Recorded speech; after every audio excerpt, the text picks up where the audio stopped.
Brewers baseball on FanDuel Sports Network is presented by Potawatomi Casino Hotel. Your win is waiting.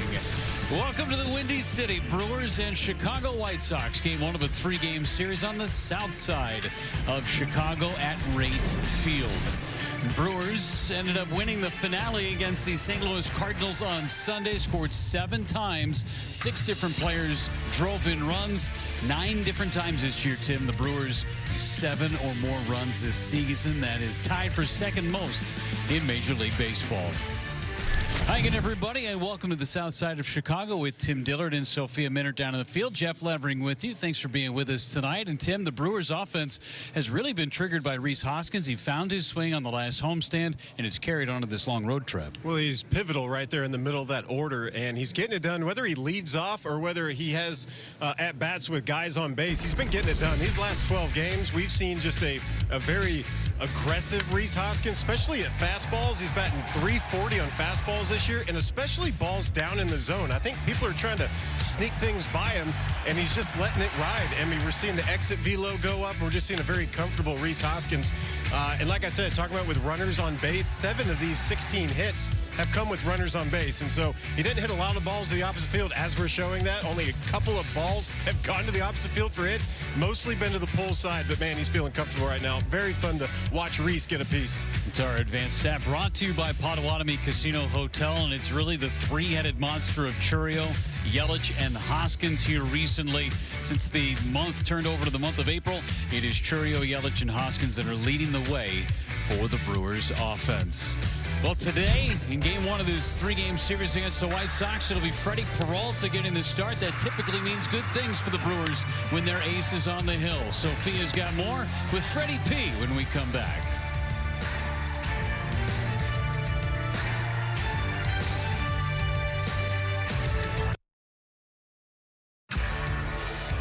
Milwaukee Brewers baseball on FanDuel Sports Network is brought to you by Menards.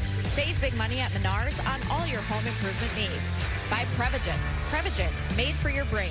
And by Habish and Rotier, personal injury attorneys. National reputation, hometown service. The third and final stop for the Brewers on this 10-game road trip after traveling to San Francisco and St. Louis over the weekend. Now on the south side of Chicago, the home of the Chicago White Sox. And Brewers ace Freddie Peralta takes the mound. He has made 3 career starts against the White Sox, a 1.8 earned run average, holding them to just a 170 average. 18 strikeouts for Freddie Peralta in those previous 3 starts. The White Sox are countering with an opener, the lefty Tyler Gilbert, making his 3rd start of the season. And in each of those previous 2 starts, pitched just 1 inning. So that gives you an indication the Brewers will be likely seeing Bryce Wilson following Tyler Gilbert. Good evening, Sophia Minnaert here at Wright Field in Chicago. And for Freddie Peralta, 6 starts already for him on the season. He has been remarkably consistent for the Brewers, pitching to a 243 earned run average in those starts. He is, however, coming off of a loss in the last start on the road trip here against the San Francisco Giants. He went 5 innings and allowed a season-high 3 runs, which tells you just how successful Freddie Peralta has been this season. So over his first 3 starts, Freddie had an earned run average of just 2. That has gone up by almost a run. The opponent average 267 in the last 3 starts, and is still a strong strikeout to walk ratio, 14 strikeouts for him to 7 walks. The fastball usage for Freddie Peralta, 60%. Pat Murphy likes how Freddie Peralta is attacking with his best pitch. I think Freddie going right at him, having the closer's mentality in the first inning, has helped him understand that this is how I have to pitch. I'm an attack pitcher. You know, I'm not a touch and feel, hit the corners type guy. I'm an attack pitcher. And using the fastball at the top is part of his attack. Part of any good fastball guy's attack is attacking the top of the zone. The way it's called today, it's a real advantage for pitchers. Freddie Peralta takes the mound as the Brewers start a 3-game series against the White Sox here on the south side. They snapped their losing streak in St. Louis, looking to keep the winning vibes going here against Chicago.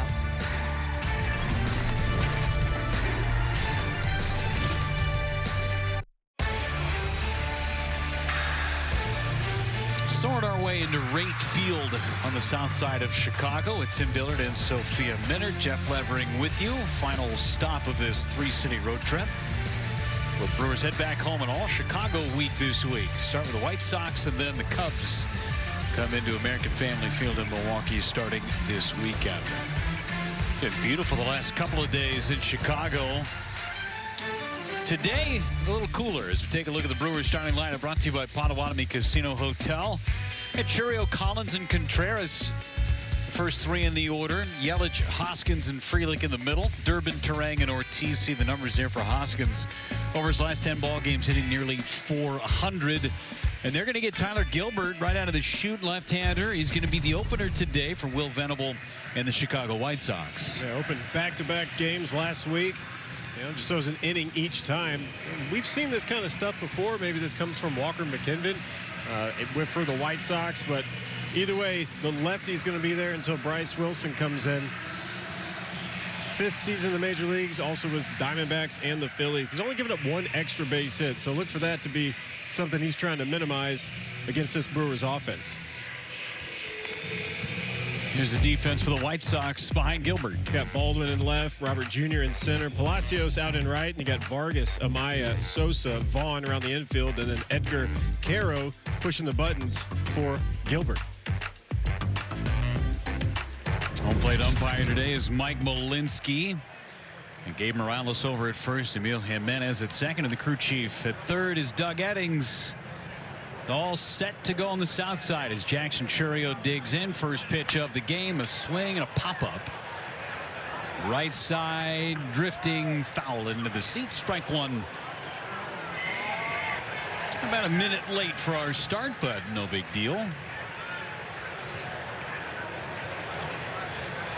Been really breezy in Chicago the last couple of days. As a matter of fact, earlier today there was a gale warning because of the high winds.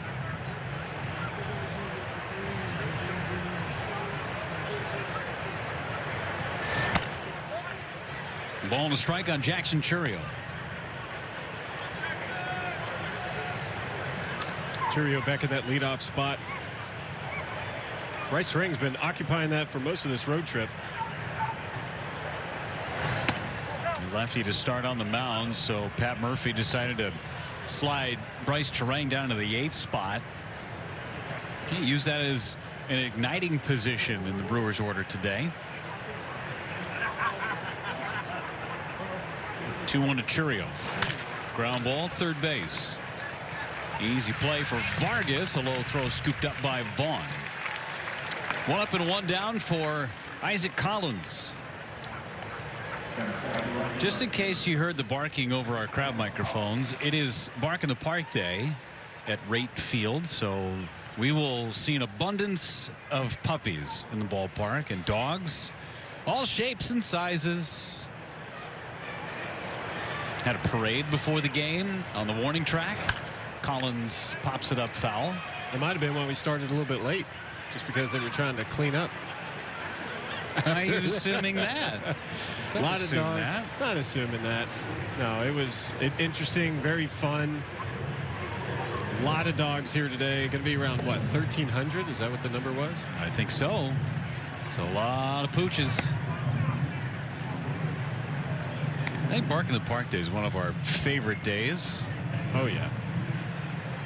That doorbell's coming soon. You know it. It's going to freak everybody out. Collins pops another one up foul. Isaac Collins in the number 2 spot today. Really good series in St. Louis. 3 for 7. 2 of those hits came against Ryan Helsley in the 9th inning. First 2 games of the set on Friday and Saturday. And started Sunday.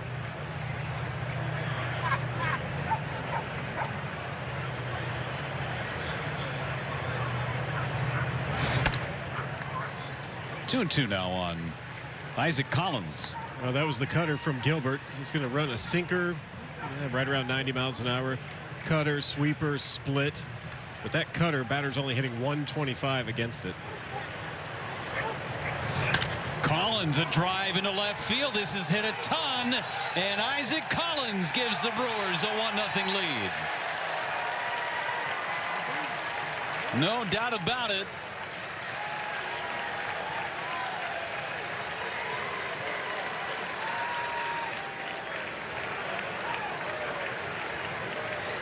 That was on the cutter, too.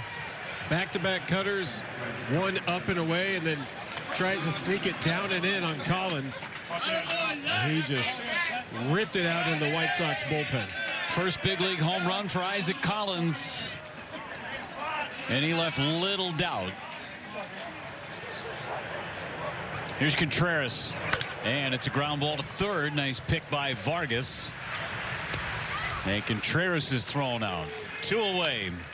All right, Isaac Collins hits his first big league homer. Ambushed that pitch on the inner part of the plate, and he knew it as soon as he hit it.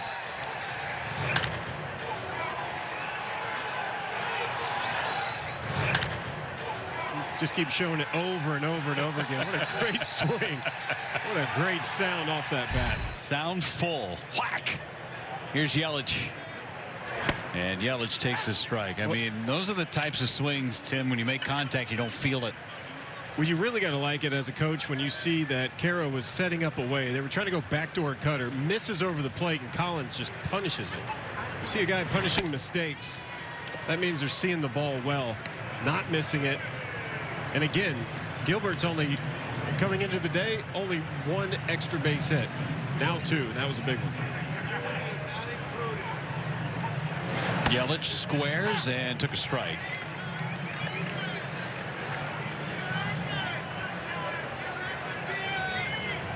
A great feeling for Isaac Collins, first big league homer. And he rewards his manager for putting him in the number 2 spot in the order. Yelich pounds it foul.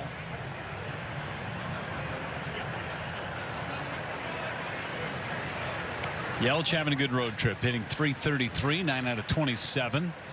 Hit the grand slam in San Francisco. And at this point, that feels like a month ago. Been a long trip. The Brewers are happy to get back home on Friday. Still got 3 more on the south side before that happens. That is high, 2-2.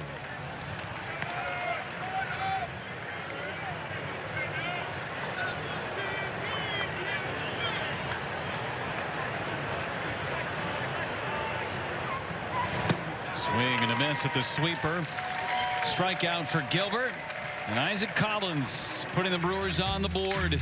His first big league homer comes on the south side of Chicago. Got a cutter in. Goes down the gauntlet. Brewers up 1-0. Isaac Collins and the Brewers have a 1-0 lead over the Southsiders. Will Venables, Chicago White Sox, his starting lineup. Brought to you by Potawatomi Casino Hotel. Palacios, Benintendi, and Robert. Carroll, Vaughn, and Baldwin. Saw Baldwin there in the number 6 spot. As the first one is fouled back by Palacios. 0-1 on Joshua. White Sox coming off of a long road trip themselves. You see the numbers there, Tim, for Freddie Peralta, that .243 ERA, 10th best in the National League. Bonafide Brewers ace, and he has pitched that way in the beginning part of the season. Yeah, using that 4-seam fastball, changeup, curveball, slider. We know the arsenal. We know Freddie's been around a long time, but I think what's different about this year is he's just throwing way more strikes, and I really like how all of his off speed has been at the bottom of the zone. I think has seen a lot of success just by changing where he's using some of these off speed pitches. And how about that changeup? Lefties, righties, doesn't matter, but he's carving righties. He's going to have 5 right-handed batters from the White Sox. He's been carving them bat under 200. Palacios, swing and a miss. Back goes flying. That's strikeout number 1 for Freddie Peralta. Doubled up on the curveball and got the swing and a miss.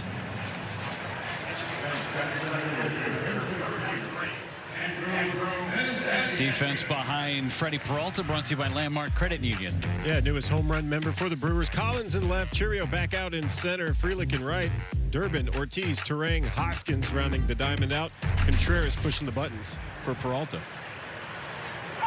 Andrew Benintendi takes ball 1 from Freddie Peralta, hitting to .217, but leads the club with 4 homers.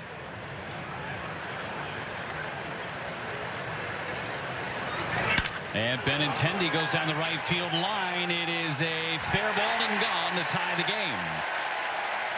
It's a 2-iron down that right field line for home run number 5.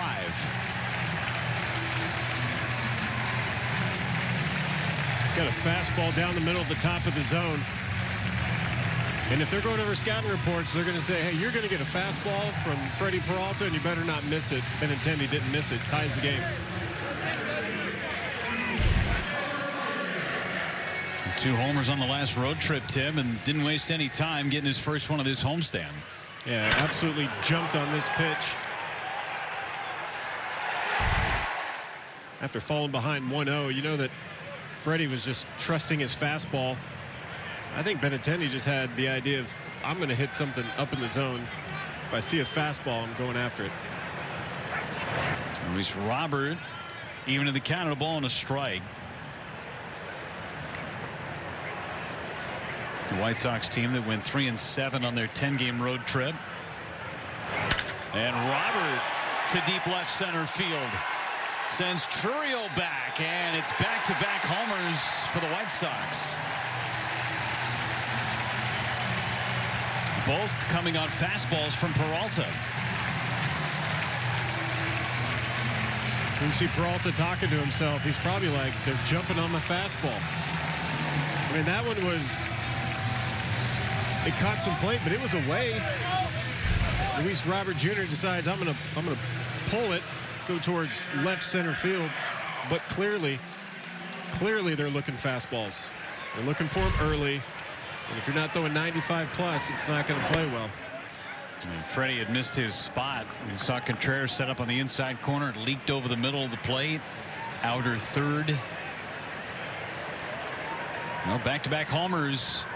And now ground ball to second base. Bryce Terang takes care of the out for Edgar Caro. 2 away.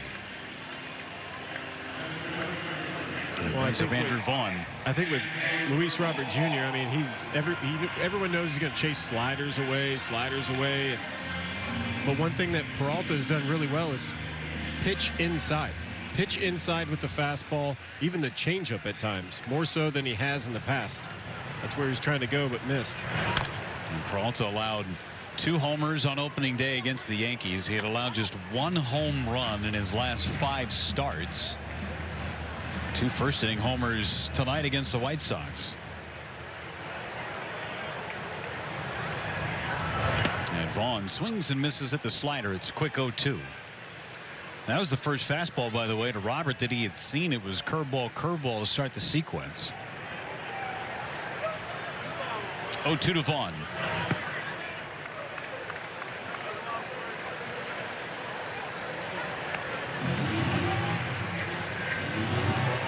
First runs that Peralta has ever allowed in this ballpark. 2 games, covered 9 innings, had not given up a run till tonight. Vaughn, a bullet back up the middle, and Vaughn with a single.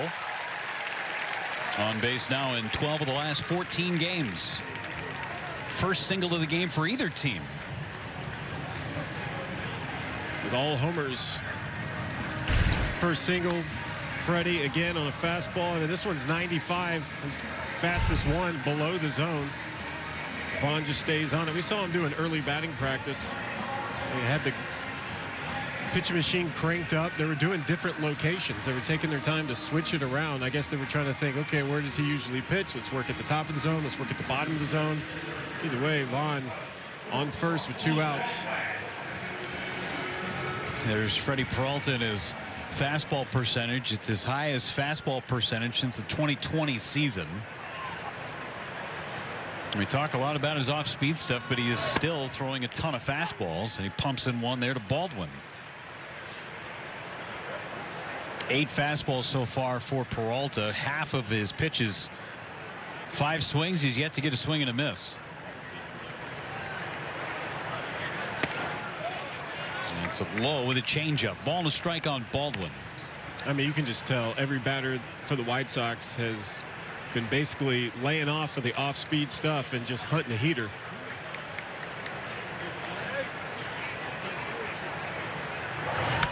Baldwin pops it up. That will be in the seats.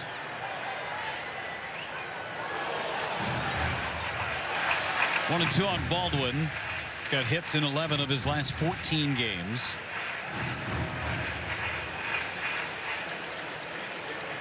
Switch hitter who's batting from the left side. He's in left field, plays all over the diamond.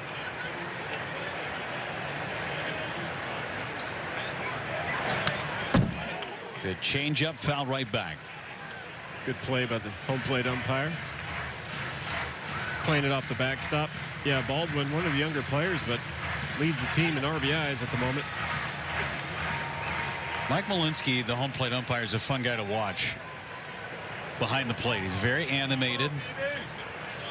It's just fun to watch, that's all. And a swing and a miss. Contreras flips to first, and the inning ends. Peralta with a couple of strikeouts, but back-to-back homers from Benintendi and Robert. 2-1 White Sox at the end of one. The Brewers $5 flash sale. Flash sale! Presented by Vortex is here. For a limited time, you can score tickets to select May games for just $5. $5? That includes big-time matchups against the Orioles and Red Sox. Get your $5 tickets through May 1st at brewers.com/flash sale. Everybody loves a good flash sale. This is awesome. Flash sale. 11:59 p.m. on May 1st. That's when it expires, so get it in. 11:58, you're in good shape.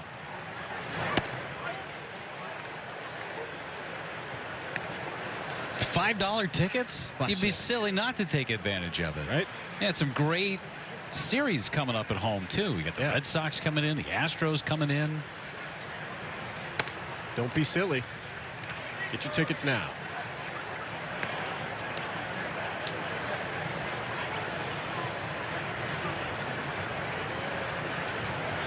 Oh, Rhys Hoskins red hot lately, and he fouls this one away.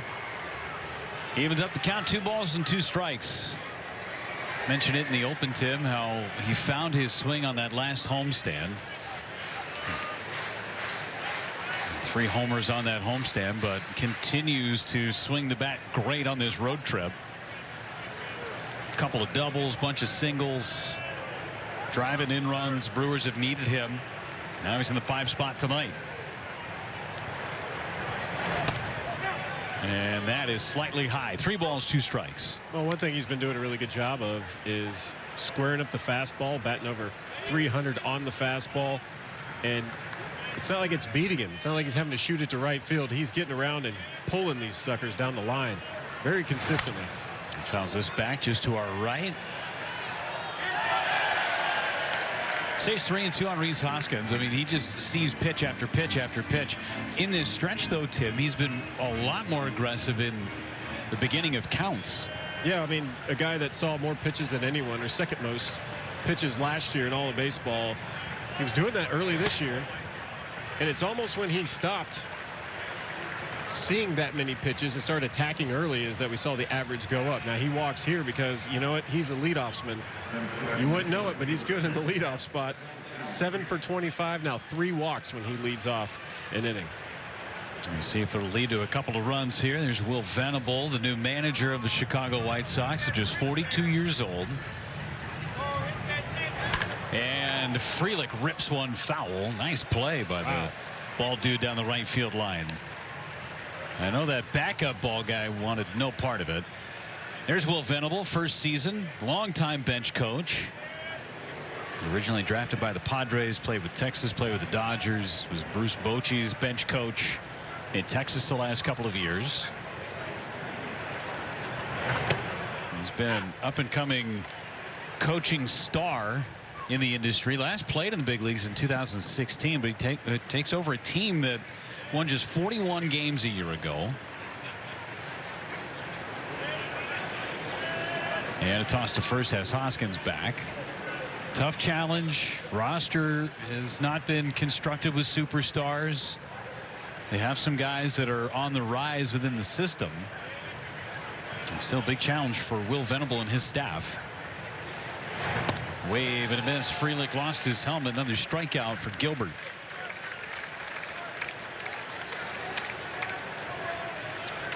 Well, talking about somebody like Will Venable, the pedigree is there. His dad Max played in the big leagues, was a minor league manager and coach. Like you said, he worked under Bruce Bochy. How about Alex Cora in Boston? Third base coach under Joe Madden with the Cubs. I mean, this guy has been around some of the best minds in baseball. Durbin fouls it back to our right. He even played for his dad. His dad was a hitting coach in A-ball in Lake Elsinore. And Will Venable was on that team with his dad. I mean, how cool is that? I don't know. Depends.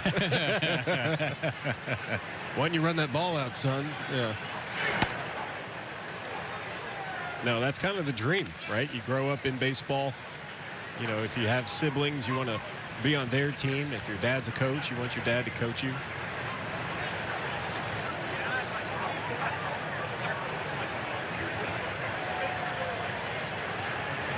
And another toss to first. Uphill climb here in Chicago, but they are playing better baseball. The record may not show it, but they have been in more games than they have not in 2025. It was not the case a year ago. 1-1 to Durbin is high. 2-1.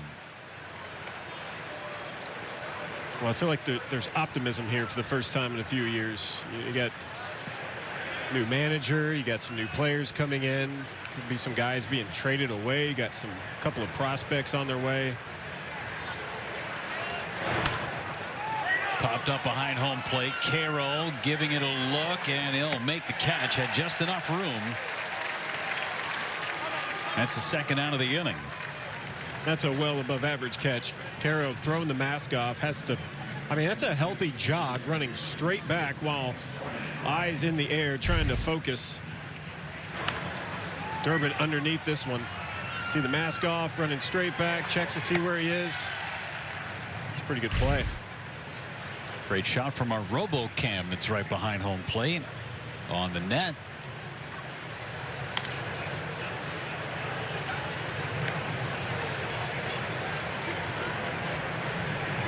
Now Bryce Terang hitting in the 8th spot. Felt like he was on base quite a bit in the Cardinal series, but was just 1 for 12. A couple walks, only 1 hit.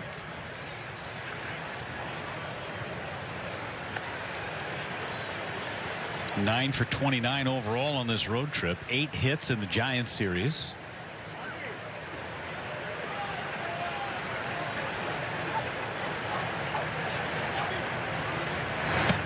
And he takes a strike.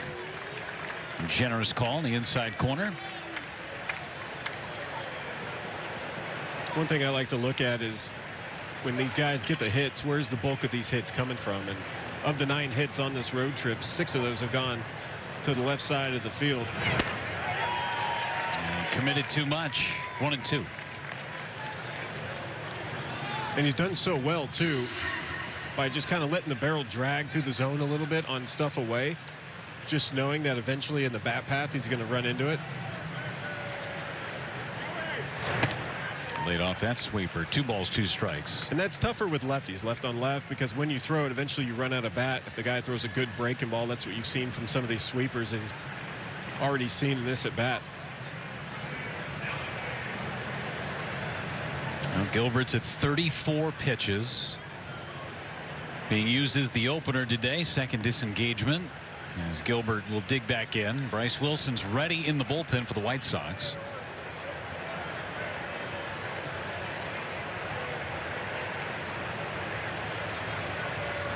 Two and 2 on Terang. 3-2.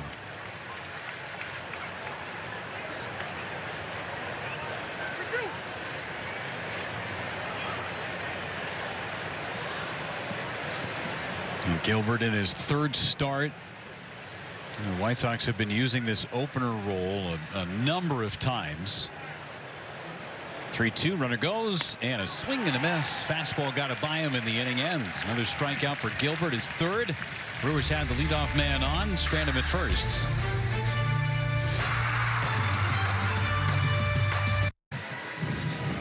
Brewers and White Sox Sox here, and they're trailing 2-1 as Freddie Peralta takes the mound again. A couple of Brewers pitching injury updates for you. Starts with Brandon Woodruff. He's going to be pitching with the Wisconsin Timber Rattlers tomorrow afternoon. That will be his 4th minor league rehab start. In his last one with the Nashville Sounds, he was able to go 5 scoreless innings, 61 pitches for him. So the idea just to continue building up that pitch count. Pat Murphy saying they are getting close to the end of that 30-day minor league rehab assignment for Brandon Woodruff. So hoping tomorrow goes well for him. Aaron Savali and Aaron Ashby, they have also continued their rehabs. Aaron Savali was scheduled to do a 2-inning live BP with the Wisconsin Timber Rattlers today. He's been in Appleton, and then Aaron Ashby has continued his throwing program in Arizona at the spring training facility, and he was expected to go 2 innings there as well. So reinforcements continue to come, guys, but Brandon Woodruff will certainly be keeping an eye on that outing tomorrow.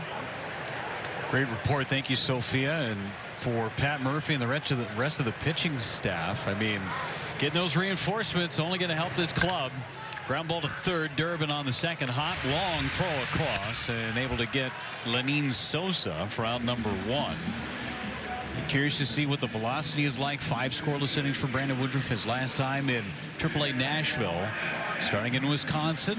Be interesting to see what it turns into tomorrow for Brandon Woodruff. That's a big piece for the Brewers. Yeah, and I think they want to get it right. Pat Murphy really wants to get this right. If you bring him up and he can only give you 3 innings on 60 pitches, then that's not going to do a lot of good. That's what he was talking about. They want to make sure that he can go the full max of what those pitches are going to be. 80 max, bring him back. I could see that being a real option. And then it's about, is he bouncing back? They just want to make sure they check all their boxes and be safe, because what they're getting is a force to be reckoned with. That's what Brandon Woodruff has always been. He may not be what we exactly remember, but I think he's going to be good. And it's about how many innings and how much he can eat up if he's going to take up one of those opening spots, that starting spots. 2-1 on Miguel Vargas with 1 away in this bottom of the second inning. I mean, just having Brandon Woodruff's presence in that clubhouse as an active player. He's been in the clubhouse, but still on his rehab course with the shoulder issue.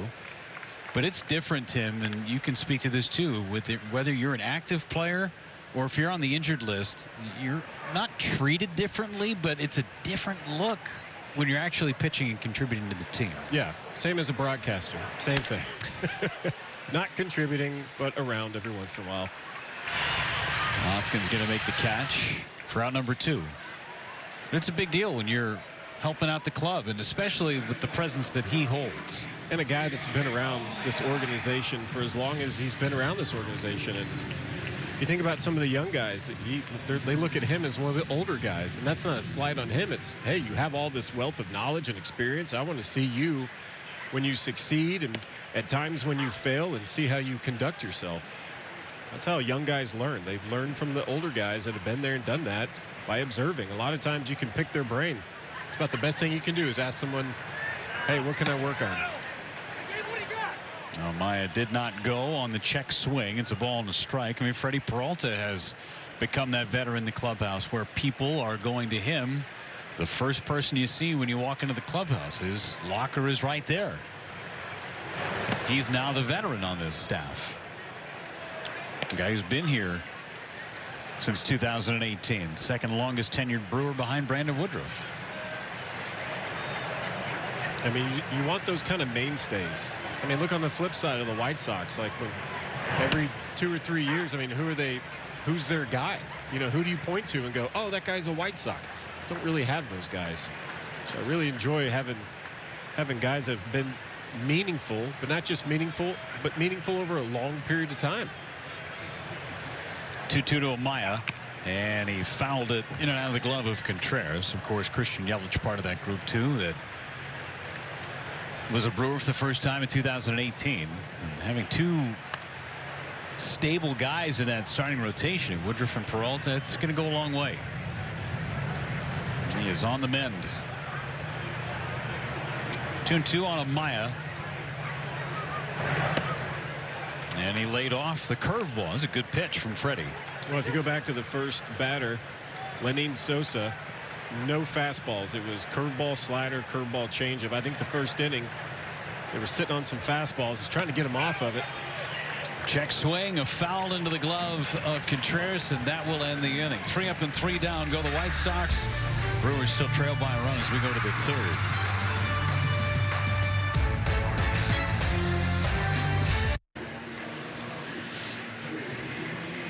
Bark in the Park night at Rate Field on the south side of Chicago. Maybe those are new friends with those puppies. Here's Bryce Wilson, the former Brewer. 2 really good years in Milwaukee, 11-4, and makes his 11th appearance for the White Sox tonight, Tim. 180 innings he threw as a Brewer, 9 starts. He won a lot of games, too, 11-4 in those 2 years. He's going to feature a changeup, cutter, sinker, mostly of those type, and then also the curveball and four-seamer. There's the curveball, and he's ahead of Joey Ortiz, 0-2. Who's the Brewers' unsung hero in 2023. Ortiz into right. Palacios makes the play, 1 away. Back to the top of the order for Jackson Chourio. Brewers used an opener a few times for Bryce Wilson when he was a member of that quote-unquote starting rotation. But he is totally okay coming in out of the bullpen and working as the bulk guy. Last time out against Minnesota, 2 2/3 innings, gave up just 1 run on 5 hits. Chourio fouls it away. Well, his big thing with the Brewers is it was the 3 variants of the fastball, sinker, cutter, and four-seam, and that's pretty much all he threw. But before he was a Brewer, he had a really good changeup. That was what put him on the map, helped get him to the big leagues. And he's already leaned into some curveballs in his first 5 pitches, but looked for him to start using that changeup more. It's something he's been throwing more than any other pitch this season, but rarely threw as a Brewer. And tried to land that curveball. Chourio laid off, 1 ball and 2 strikes.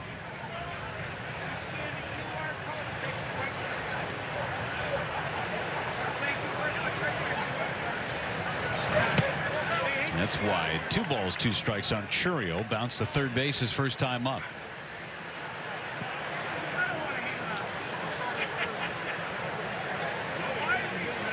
Both teams got homers in the first. Chourio, ground ball left side. Tough play. Amaya, nice defensive effort. He throws out Chourio by a step. Ball took a tricky hop on Amaya, but that's why he's in there, as he plays great defense. That's a good snag while sliding to a knee and popping up, and a strong throw. Not much more you could ask for than that play right there, especially with Chourio. He's speedy. Picks it up smooth. All-state good hands there from the shortstop Jacob Amaya, taking a hit away from Chourio. Here's Isaac Collins, who hits from the left side of the plate for the first time. Homered for the first time in the big leagues from the right side in the first inning. 4 for 10 on the road trip now. And Collins hits it off the end of the bat into shallow left. Amaya's back. And Bryce Wilson with a 1-2-3 third inning in his first inning of work.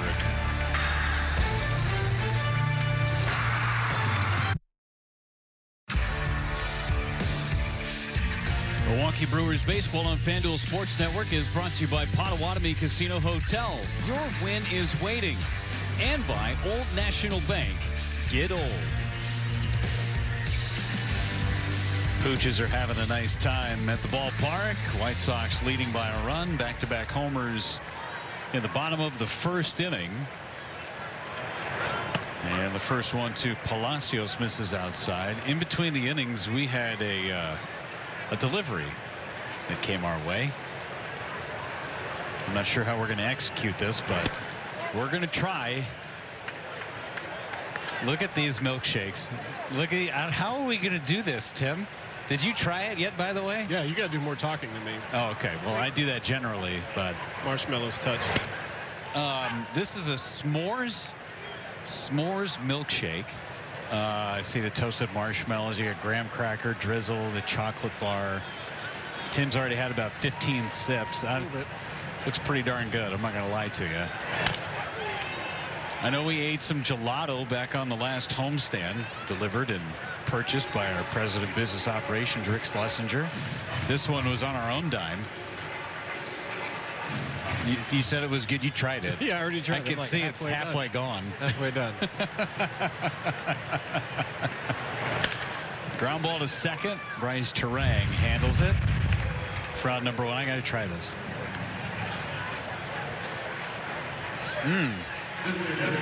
Oh, yeah, that's really good.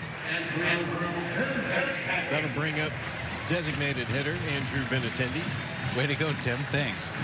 He was the one that hit that elevated fastball out down the right field line earlier. Here's the pitch from Peralta. All right, you done over there yet? I've been done. Oh, okay. These are also the largest straws I've ever seen. Yeah. It's good. Thick milkshake. Very tasty. Bigger than the old McDonald's straws. Oh, yeah. Not even close. I saw that fastball there in the outer part of the plate. Ball and strike on Benintendi. Hit a homer on a fastball that was up and in the middle of the plate. Pops this one up. Threw him a curveball, and it'll be Bryce Terang making the catch. 2 up and 2 down. And clearly, Peralta has made the adjustment after the first inning, giving up a couple of homers. Well, the adjustment was, I'm going to fill up the zone with fastballs and get you out on something off speed. And when you have that many guys attacking your fastball, then you just flip it and reverse it.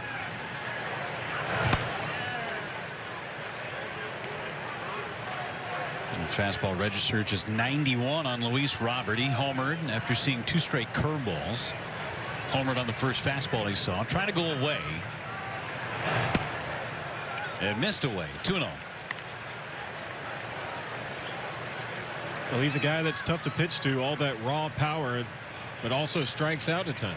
So when he's taking pitches, you start to wonder what's going on. You should be chasing this. Got the benefit of a low strike there with a changeup.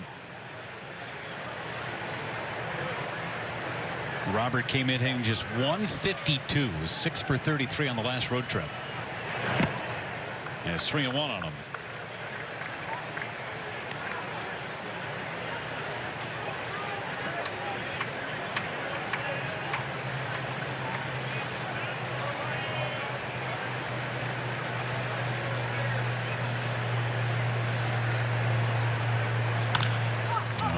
Ground foul, third base side, fills it up. 3 balls, 2 strikes. He's thrown just 1 fastball in the sequence. It was the first pitch of the AB.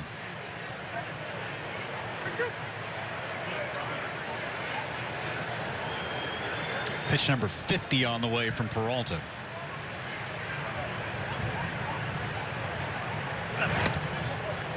And he walked him. First walk issued by Freddie Peralta. Edgar Caro is going to come up. And now a quick message from Rally House, Wisconsin. Shop Rally House for the best selection of team gear and local gifts. From the most popular styles to the hottest trends, there's something for every fan at Rally House. 2-out walk. Opens the door for Caro. Bounces second base. Runner takes off. It's up and in. And no throw from Contreras. Didn't get a good grip. And that's the 11th stolen base for Luis Robert. Yeah, it leads those White Sox. I mean, that's just a given now. If he can get on base, you know he's running.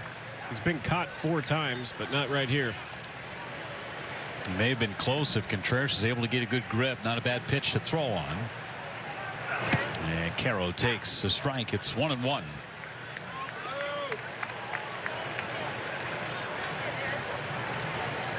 Made his big league debut on the 17th of April, and all he's done has hits in 9 of 11 games. And a 1 hopper out to Terang at second base. Throws him out, and Peralta works around the 2-out walk. Middle of the order coming up for the Brewers in the 4th.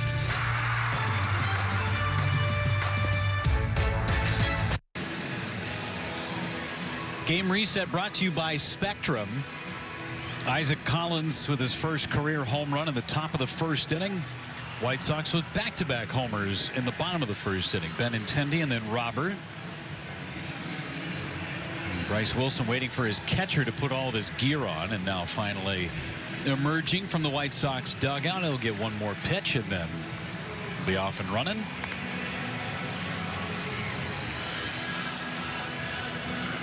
Always tough when you end the inning and your dugout is on the far side of first base.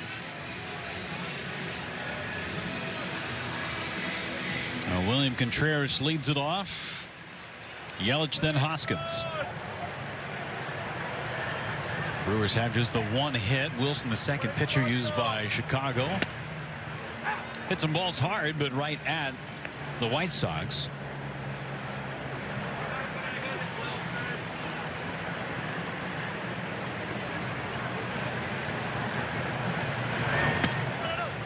And that is low. Ball and a strike.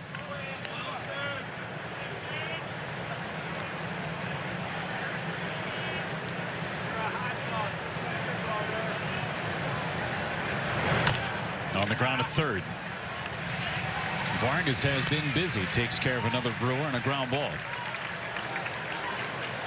One up, one down for Yelich. Struck out against Gilbert. One of 3 strikeouts for Tyler Gilbert, who was the opener today. In 2 innings, allowed the 1 run.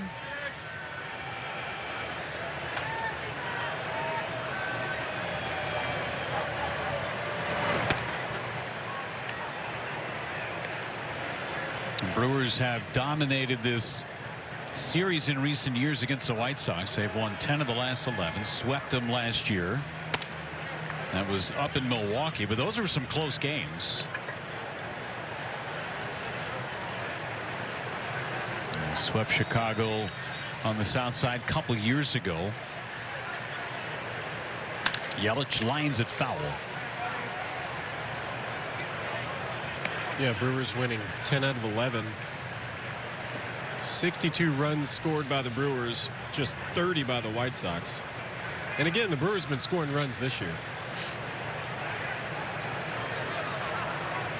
One of the top scoring offenses in the National League.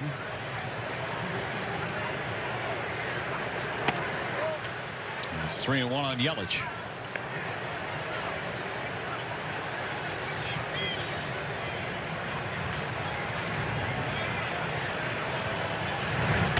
And he draws a walk. So he's on.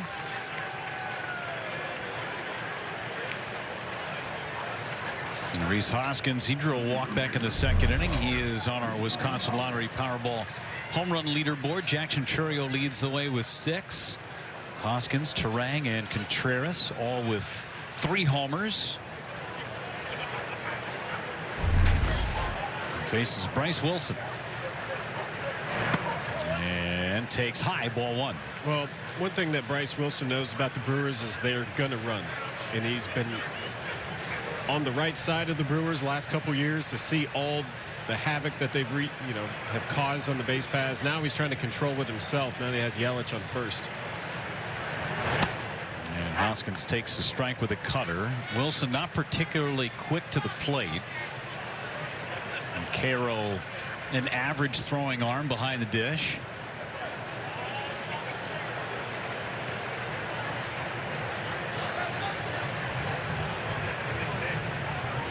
One to Hoskins, and a ground ball hit to short. Double play ball. 6-4-3. Brewers had the walk. Double play ends the inning.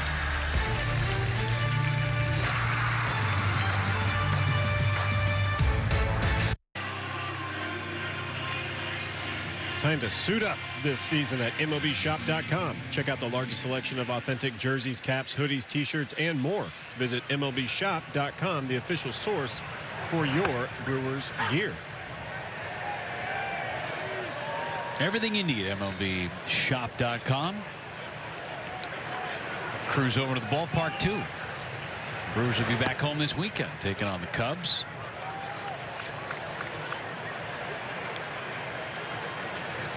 Old logos, new logos. Saw some Brewers players of current times with their minor league jerseys available in the Brewers team store. Did you see a Bryce Terang Biloxi Shuckers jersey around today? I did. Pointed him in the direction of the Korean concession stand on the left field line where I got my bubble waffle and chicken. So thanks for asking, Jeff. Really Bubble good. waffle and chicken today. You know it. I'm on that only eating concession food diet right now. It's worked out average. It's been a good trip for you. Tasted great.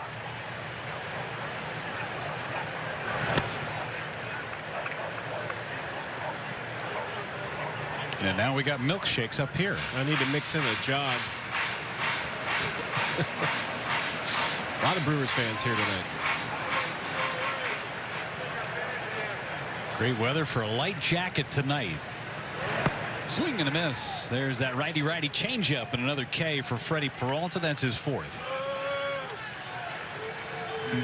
Starting to settle in now. Being very sparse with the fastball still. Started the sequence off with the fastball, but slider, curveball, changeup, and that last one being the best one. I really enjoy watching him do that because he can also mix in a fastball down there as well. Like once guys start to notice, hey, there could be a changeup down and in, then you just start ripping fastballs right by him inside. Baldwin takes right down the middle. 1 ball, 1 strike. Haven't seen the 5s and 6s from Freddie Peralta yet with that fastball velocity. And living in that 91 to 94 range. I think it's coming. He did have 95 on the base up the middle of Andrew Vaughn, but aside from that, just been low 90s. And that's okay. That's okay if you locate, but if you're leaving that in the fatty area of the strike zone, chances are the catcher's not going to have a chance to catch it. He's doing a great job hitting some spots. 2-2 to Baldwin right at the shortstop. Ortiz charges and throws out Baldwin for the second out. Only one base runner since the first inning, and it was a 2-out walk to Luis Robert in the third. And since the first inning, Freddie Peralta has done a really good job of getting ahead, staying ahead, and keeping that pitch count down. Also, while not giving in. You know, he didn't give in to Luis Robert Jr. on that second at bat and walked him for that reason. He got behind because he didn't chase any of his stuff away and thought, I don't want to make a mistake to this guy. I don't know what he's looking for. So he didn't. He didn't give in and got the next guy out. And so sometimes that's okay to do. Swing and a miss. That was a nasty curveball. Ball and strike on Sosa. Bounce to third base his first time up in the second inning. One of the hottest hitters in this White Sox lineup. Hits in 15 of 18 and hitting over 300 in that span.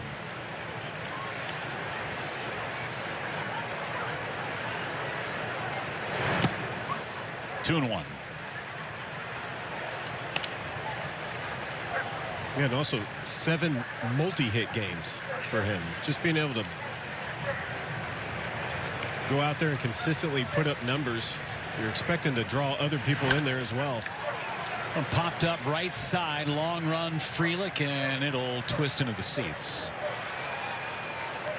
Breeze is blowing things that way at the moment.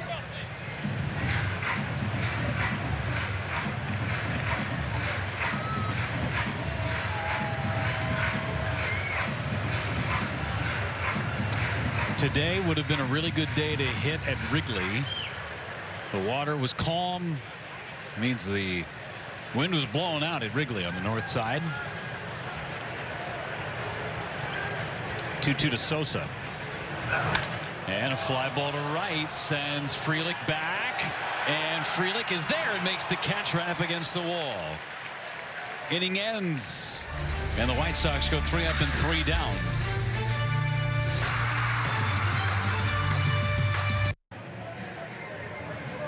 The Dogs are out here on the south side in Chicago. It's a 2-1 lead for the White Sox as we head to the 5th inning. And as the Brewers play their 30th game of the season here tonight, they come in 1 game below 500. But Pat Murphy said he's learning a lot about his team here in the first month. And he said, I've just been astounded at their commitment to high expectations. He said, regardless of what has happened, they've dealt with a lot of adversity. We've talked a lot about the pitching injuries, 11 of their top 18 pitchers. He said, we're still missing at least half a dozen of those pitchers that they were counting on to start the season. But he said even though they've stumbled at times here in the first month, he said their commitment to the high expectations and just not wanting to accept anything else. He says, I think that'll really help, as the season develops, as they get healthy, as they put all of the pieces together.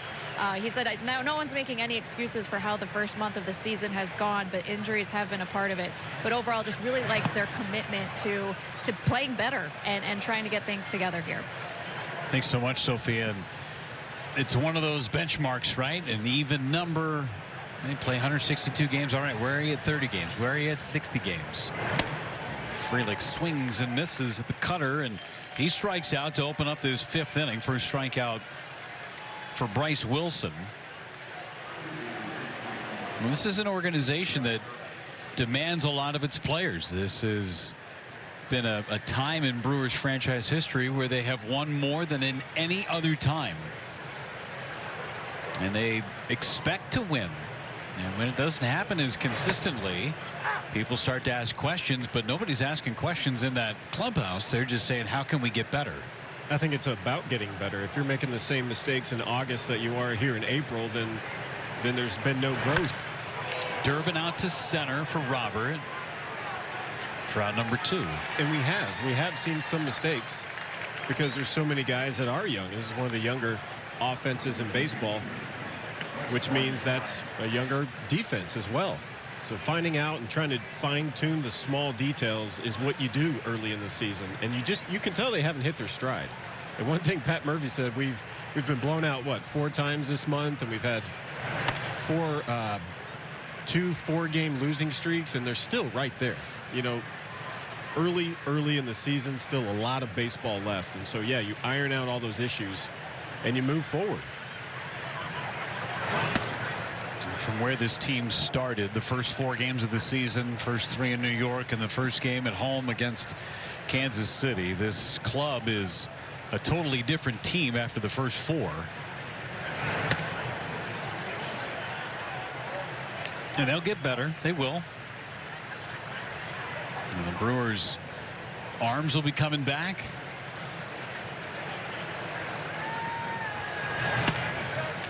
Well, if you think about it early on, there was several games where it's like a guy that's usually a 7th, 8th, 9th guy is expected to throw 2 innings in the 5th or 6th.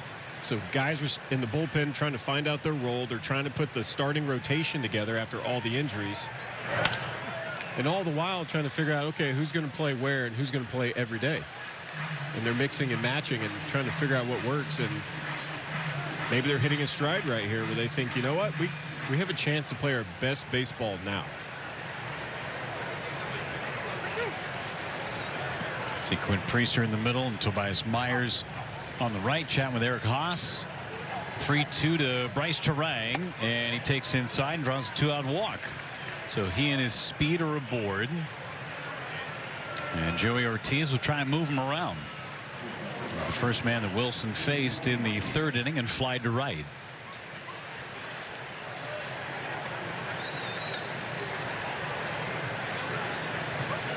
Ortiz had that double that last game in St. Louis down the right field line, went opposite field. Kind of had that approach in his first at bat as well. And takes down and away. When he really started to take off last year, it was that approach, Tim, and was playing every day at 3rd base. Now he's the everyday shortstop, has been since opening day. Just needs a couple line drives to go his way, it feels like. Runner goes down and away, throw to second base, and out. Tag was around the feet. Bryce Terang is thrown out at second base. Will the Brewers take another look at it? Pat Murphy waiting. Freddie Peralta doesn't seem to think that it will be challenged. It will not. So Terang is thrown out trying to steal second base. We're halfway home. It's 2-1 Chicago.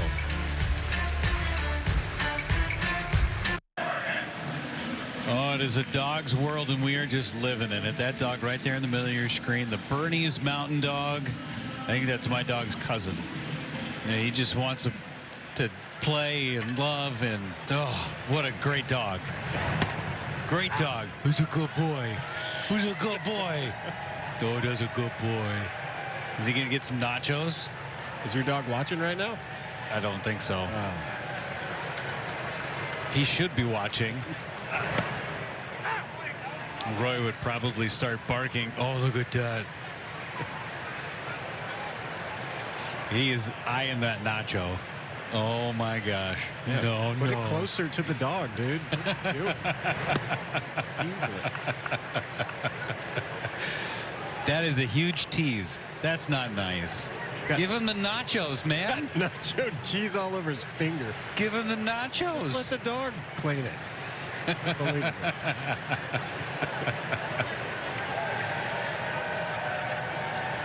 1-2 pitches high on Vargas. 8-9-1 for the Chicago White Sox. I love when the dogs are at the ballpark.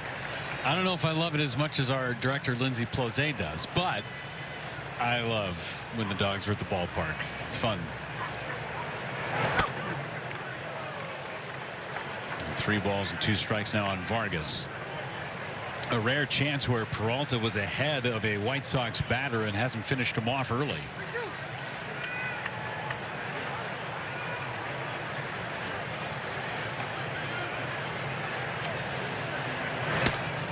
And that's low, and he walked him. Leadoff man is on for Chicago. Neither team has had a hit since the first.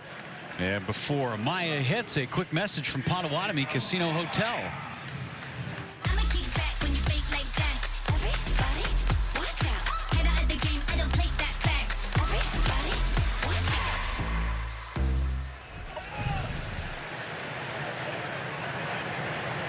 Here's Amaya. Scores the bunt. Bunts it up the first baseline. It's a fair ball. Hoskins picks it up. Taps the bag. It's a sacrifice bunt for Amaya. That ball was hit hard on the bunt.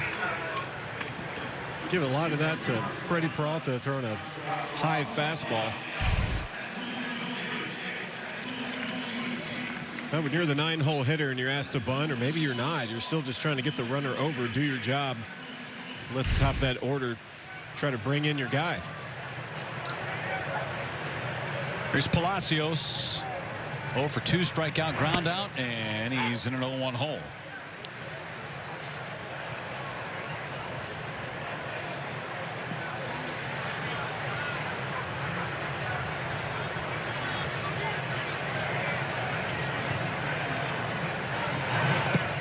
Check the swing.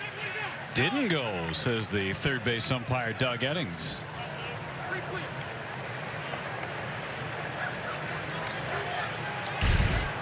How about the side swing? Oh.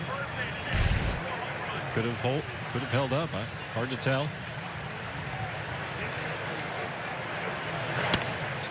There's a corner strike anyway. 1 ball and 2 strikes.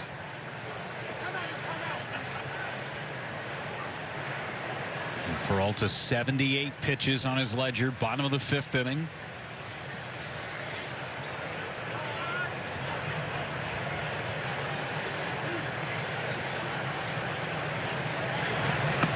Down and away with the change. Neither team has had a hit since the first. Collins has the only hit for the Brewers, a solo homer. White Sox went back-to-back in the first, and then Vaughn singled with 2 outs. Well, if you go back to Peralta's last start against the Giants, 5 innings. He threw 5 innings of no-run ball until that 6th inning rolls around, got the bases loaded, was taken out of the ball game, and then a lot of unfortunate things happened. Didn't go his way, ended up giving up those 3 runs, but those 5 hits that he gave up, all singles, did have a couple of walks. That's kind of been him. He's been giving up singles this year. That's what makes the back-to-back home runs in the first make you scratch your head a little bit. Ground ball to the right side. Terang Throws out Palacios. 2 outs, runner at third. You got Benintendi coming up. Take a look at our StatCast powered by Google Cloud. A couple of home runs for the Chicago White Sox. First it was Benintendi. That's the one in black down the right field line. And then Luis Robert, the one in white out to left center. Both on fastballs.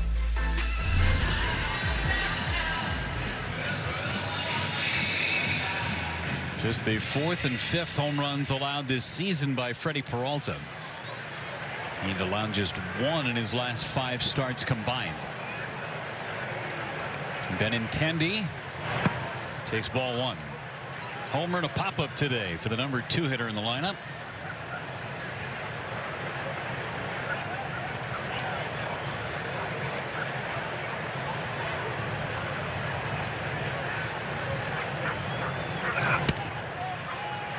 Check the swing, didn't go.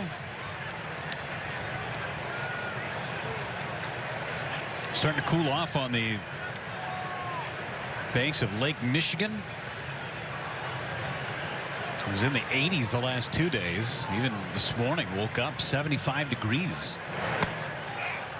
3-0 now on Benintendi, but it will cool off. They're calling for some really bad weather in the neighborhood on Thursday. Brewers have a day game scheduled against the White Sox. Hopefully that'll push out. Never know. 3-0 is ball 4, and now you deal with Luis Robert with runners on the corners. Peralta's been good all year. He's done better against right-handed batters than lefties. Maybe that plays into it. Maybe he'd rather face Luis Robert Jr. rather than Benintendi. I don't know, but looked like he wanted no part of Benintendi on missing with 4 straight pitches.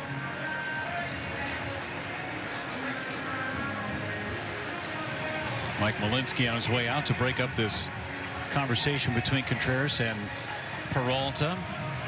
Robert has homered and drawn a walk.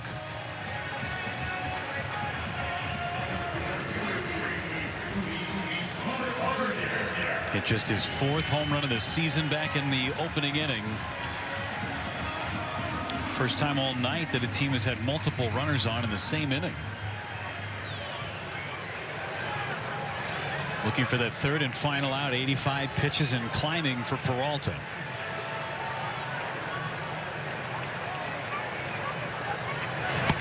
And there's strike 1.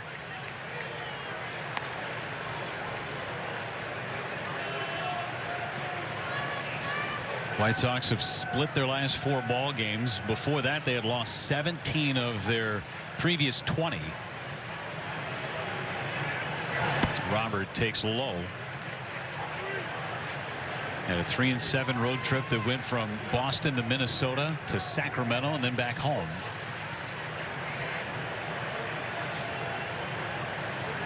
Ball and strike on Robert.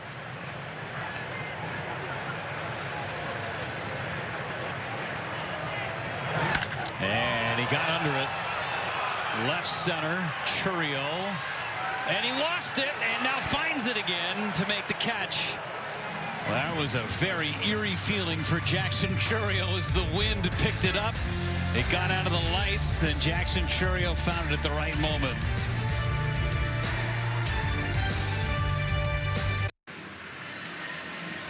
For every Brewers RBI this season, Northwestern Mutual Foundation is funding 5 hours of childhood cancer research. Northwestern Mutual and the Milwaukee Brewers proud to partner in curing childhood cancer. 9-1-2 coming up against Bryce Wilson. Ortiz was at the plate when Terang was caught stealing to end the top of the 5th. Now even in the count, 1 ball, 1 strike.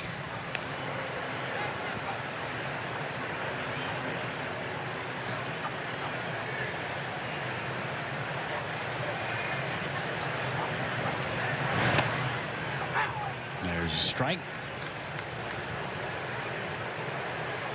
Bryce Wilson being very economical with his pitches. Just 10 pitches in the 3rd inning, 11 pitches in the 4th, 15 in the 5th. Brewers have seen that story quite a bit over the last couple of years. Always helps to get a double play that he got in the top of the 4th, but that's what he is when he needs a big pitch. He delivers. This one rolled, third base side, tough play. Wilson, barehand pickup, throw to first, and it's late. Ortiz is safe over at first base, an infield single for the Brewers. Maybe the start of something in this 6th inning. They've had a leadoff man. That was back in the top of the 2nd with a walk by Hoskins. This one here, a swinging bunt by Ortiz on a really good curveball down and away. It's probably going to be a ball. You tell Bryce Wilson, like, looks over at third, like, hey, Vargas, you got this? No, okay, well, I'll do my best. Well, Jackson Chourio hits now. He's in the leadoff spot tonight. He's grounded out twice and takes strike 1 right down the middle with a cutter.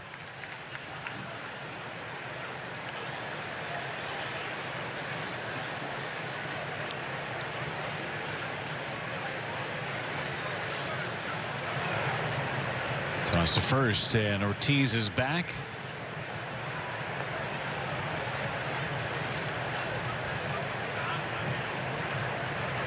First hit for the Brewers since the Collins homer in the opening inning.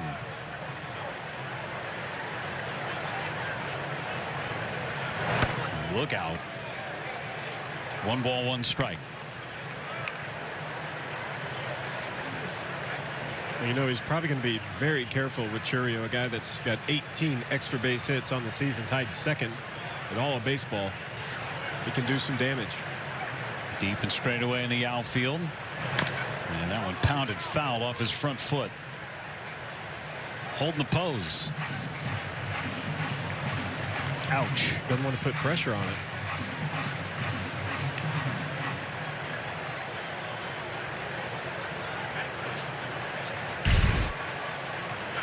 Sinker barreling in on the hands.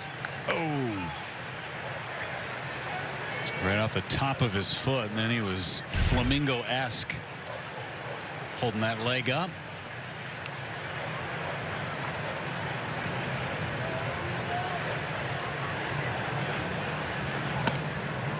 Right back in there. Change up that time. 2 balls, 2 strikes. That's actually a really good sequence. You throw a sinker in like that, a guy rolls over on it. Throw that change up. I mean, it's hard to get a real good gauge when the ball's that close to you on when it comes to speed. A lot of times you get guys to swing over the top of it. Off the end of the bat to center. In comes Robert. 1 away. Let's go inside the play. Brought to you by Freighter Medical College of Wisconsin. Isaac Collins in the opening inning, Tim.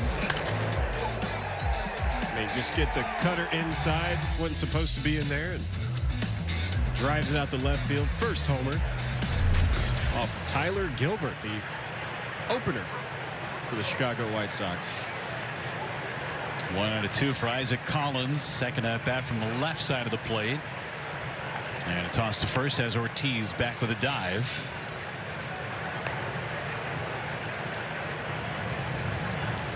Second straight start for Isaac Collins.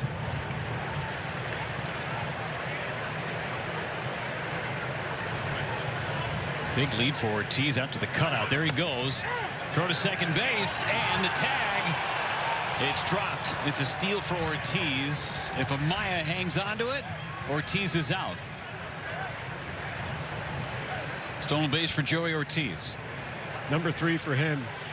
Got that big lead, took off. Bryce Wilson is quick to the plate. I mean, he's kind of just rocking and going. Caro throws a pretty good throw on the money.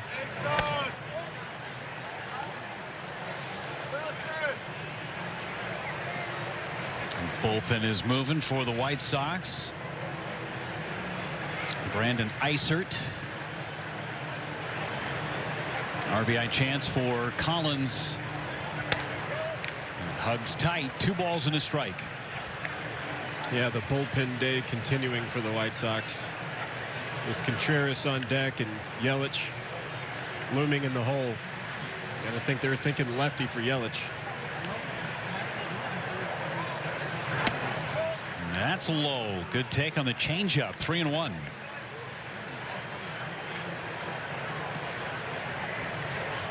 Fourth inning for Bryce Wilson. Second time through.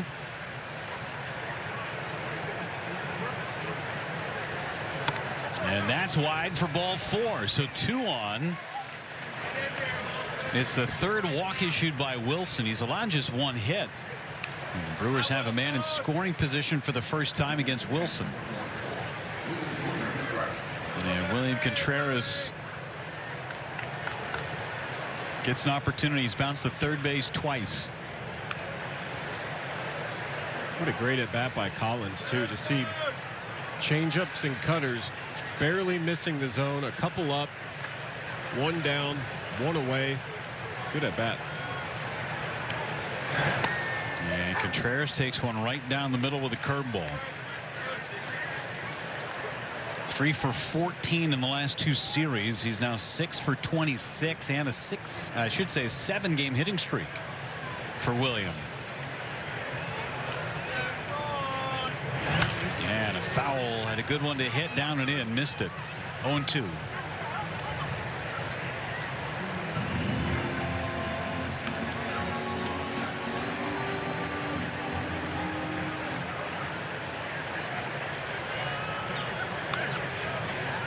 Good speed on the bases with Ortiz and Collins. That's high. That's right where Carroll wanted it.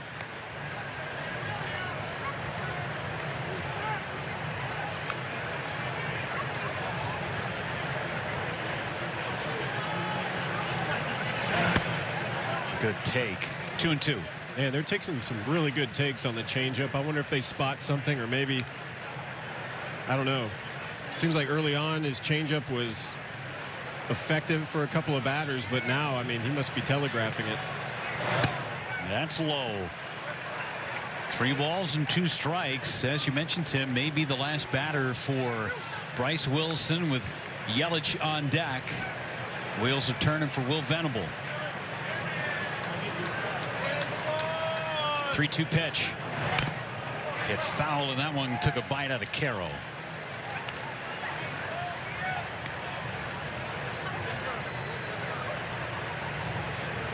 Mike Malinsky giving Carroll an extra moment or 2. Nothing on the plate, but let's dust it off anyway.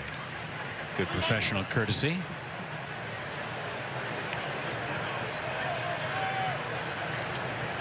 Do it again on 3-2 with 1 out. Runners go. Ground ball, base hit right side. Ortiz scores. Collins heads for third. This game is tied to apiece.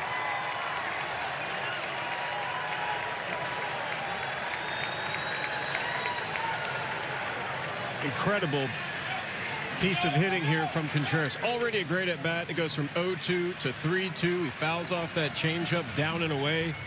Runners take off. What do? You hit behind the runners. Great piece of hitting, and that'll chase Wilson. Will Venable has made the change. Brandon Eisert's coming in to face Yelich. Go ahead run standing at third for the Brewers.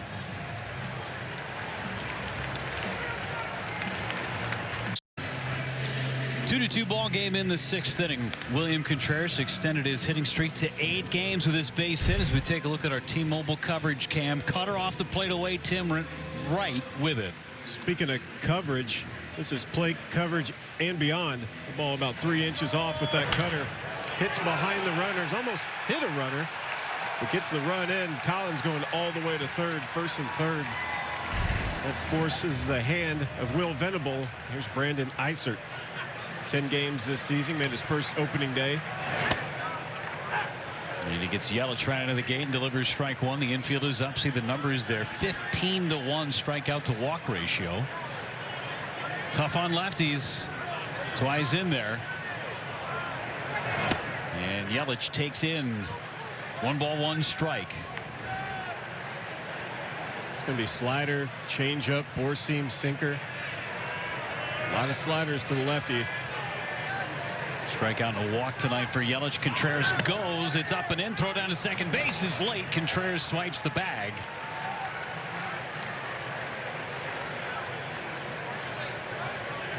Pitch was called a ball, so it's 2-1 on Yelich. Got a running jump, did Contreras. No one thinks the catcher's going to go, but that's the 4th time that people didn't think the catcher was going to go. 4th stolen base for Contreras. 2-1. Inside, 3-1.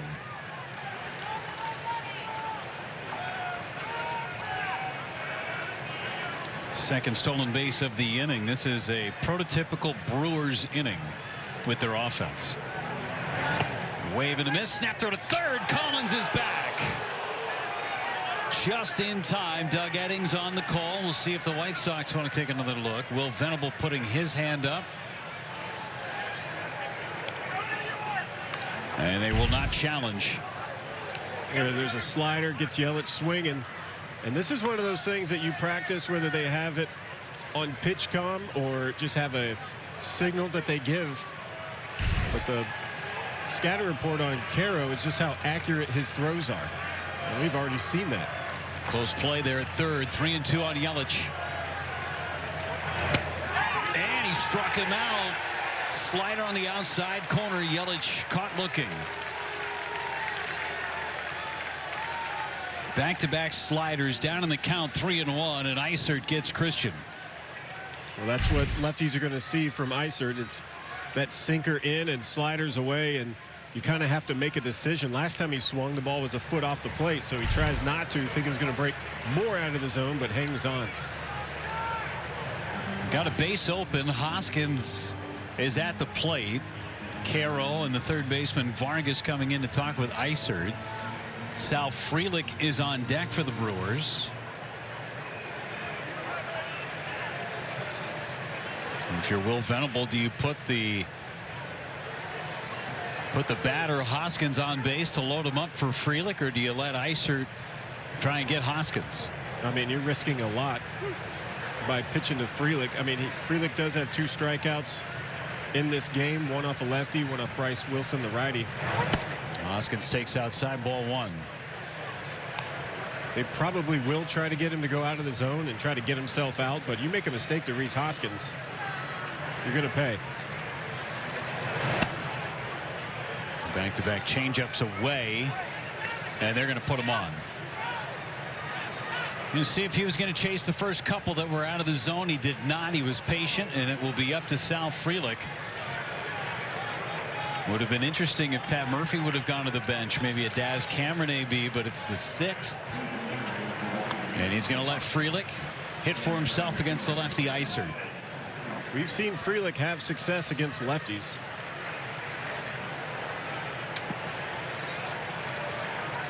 I mean, I get why they want to walk Hoskins, but the big moment for Frelick.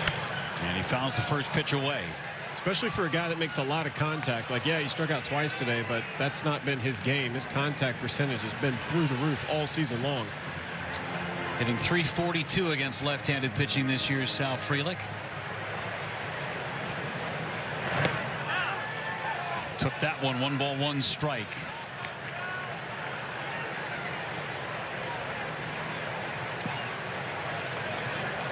Chance for the Brewers to take the lead. Ooh, it hit him. And Sal Frelick, they'll check the swing. He didn't go, and it's a hit by pitch, and the Brewers will take the lead. A painful way to pick up a run batted in. I think it got him on the left elbow on the inner part.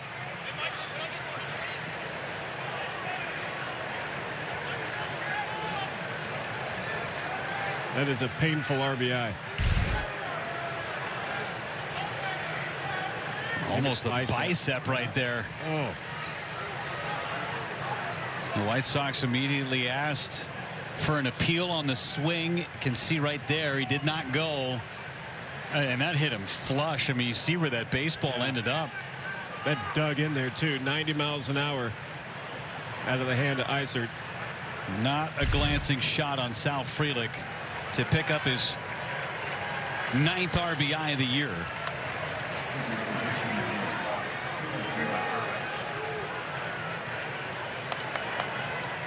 So Frelick hit by a pitch.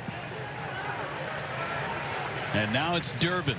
He's 0 for 2. He's popped up and flied to deep center. And takes high, strike 1.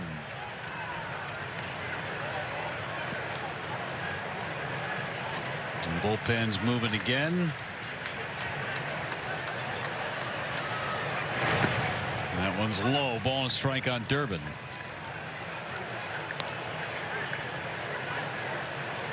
There's Mike Vassell out in the bullpen for Chicago.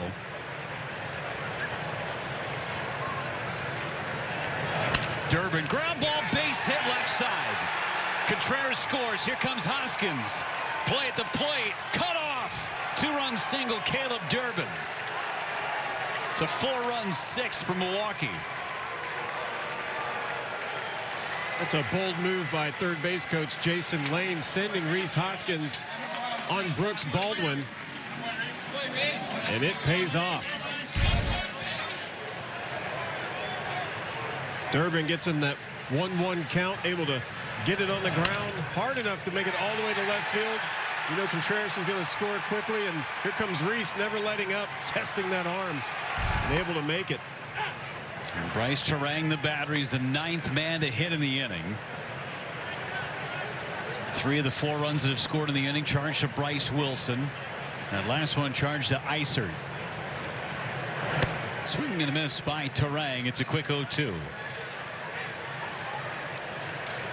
Isert got the man he needed in Yelich for the second out with 3 straight base runners. Intentional walk, hit by pitch, and a single. Down and away, good block by Caro. Well, we heard the boys on the pregame show talking about you can score runs without hitting the long ball. Yeah, they got 1 off the long ball, but now you got 4 off of singles, walks, and hit by pitches. This has been a Brewers offense style kind of inning. Remember, the Brewers earlier on this road trip scored 5 runs in a game, all in different ways, and all without a base hit. Right? Wasn't it like sac fly, walk, hit by pitch? Infield ground out. Infield ground out.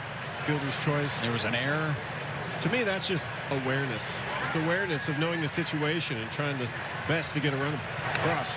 Fouled straight back by Terang on that high fastball.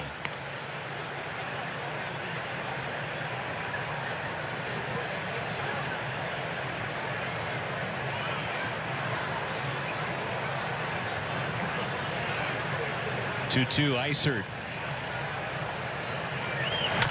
Ground ball slowly hit past Isert. Tough play, barehand pickup, throw late. Here comes the runner home, and out at home is Frelick. He never stopped on the play. Good defense by the White Sox, but the Brewers score 4 times in the top half of inning number 6. Brewers small ball on their way to the lead on the south side.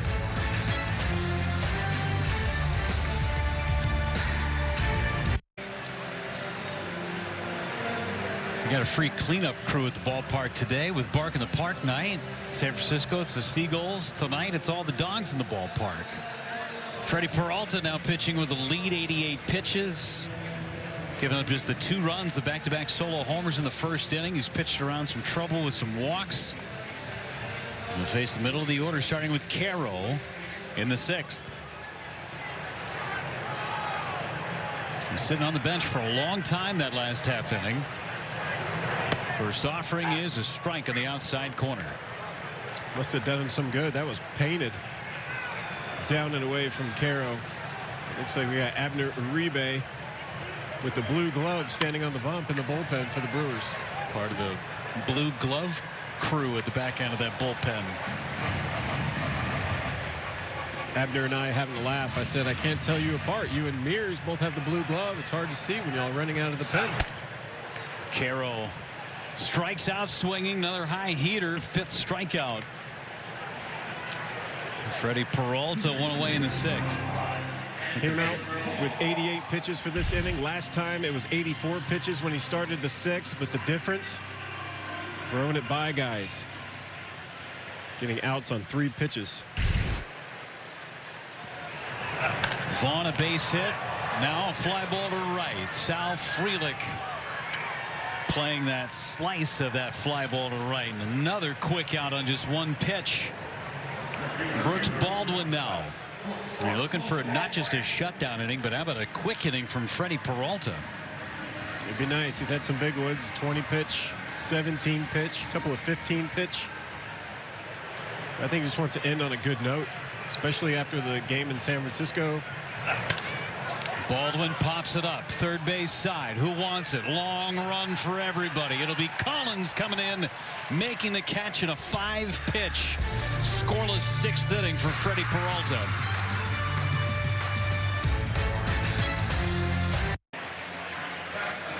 Seventh inning presented by Potawatomi Casino Hotel. Chris Hook and Freddie Peralta having a conversation. 5-pitch inning. Got him through it all on fastballs, Tim. To go 1, 2, 3 in that 6th inning. And you want to finish strong? That's a good way to finish strong. Well, we were talking about it right when he was walking off the field. It looked like he was angry. He got out there and he was just pumping heaters. Something that was giving him problems in the 1st inning. Now he's like, you know what? I'm going to end on a high note right here. Not totally for sure if he's done or not, but it's a great 6 innings thrown by Freddie Peralta. New pitcher for the White Sox, Mike Vasil, faces Joey Ortiz. Ortiz was the one that started that 6th inning with an infield single. Mentioned you never know, right? The Brewers hadn't had a hit since the 1st inning. Ortiz essentially just rolled one up the third baseline and ends up starting the rally. And the numbers on Vasil, he's had great numbers to say the least. Flips in that sweeper for strike 2. Yeah, about the only thing that Vasil has had trouble with is the walks at times, but sinker, sweeper, cutter, changeup, four-seam, curveball. This guy's got it all. He's shaking a couple of times and now throws a fastball and fouled away. Chris Hook and Freddie Peralta still having a conversation, a little mechanical stuff and directional stuff. He's like, when you go like that and you open up, you're falling towards first base. I'm paraphrasing. Instead of coming down the mound and kind of throwing it slightly across your body that Peralta already does. It's created so much more movement on his stuff. As Ortiz goes into the gap in right center field, it's down a base hit. Diving play by Palacios to keep it in front of him and keep Ortiz with a long single. Pretty good play right there. Base hit for Ortiz, 2 for his last 2. Yeah, after a swing and bunt, shoots one to right center. I mean, if Palacios doesn't lay out for this ball, this is easily a double, probably going to be a triple the way Ortiz runs like Super Mario around those bases. But not only was the dive, he got up real quick and snapped through it in. Jackson Churio 0 for 3 and a fly ball into right. Palacios will stay on his feet to make the catch. 0 for 4 for Churio. He is the only Brewer that hasn't reached base safely today. And Isaac Collins on base twice. He's scored twice.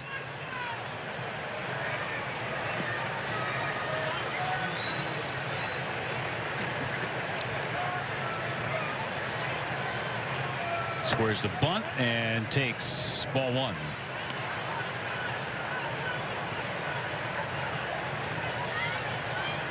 Yeah, just speaking to Churio in this game, you can tell they're just playing off the fact that he's going to swing first pitch nearly every at bat. He's still within the top few in terms of first pitch swing rate in Major League Baseball. Yeah, it's over 50%. And when you have that advantage, you're always, as a pitcher, you're always ahead of the hitter. You're always in a very favorable count that allows you to expand and use your different pitches.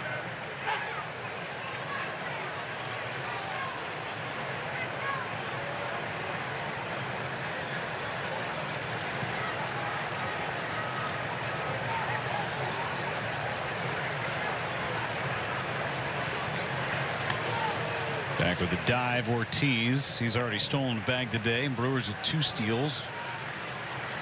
Caught once. That was Terang in the 5th. White Sox led this one 2-1 going into the 6th inning when the Brewers played at 4. All with 2 outs, mind you.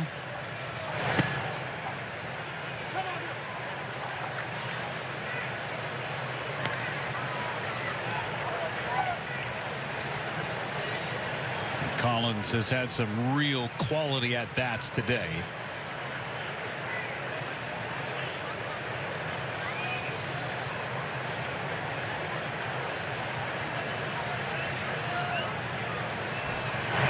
Swing and a miss. There's a cutter up in the zone.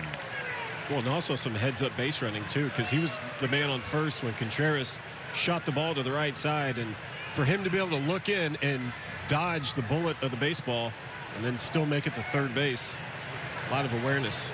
Runner goes 3-2, swing and a miss. Throw to second base is on the bag. Late. Ortiz swipes another base. Pretty good throw from Caro, but a great jump and a better slide from Ortiz. We'll see if the White Sox challenge. They will not. Yeah, slid to the outside part of the bag, the outfield side, and kind of trying to hook that arm back around. Kind of a hair behind getting a good jump, but I think the slide made up for it. Watch him. See how far to the right he is and touching the far back of the base. Contreras takes up and in. Amaya catching that ball really far in front of the bag, too, rather than letting it travel. Took some of the steam off that throw from Caro.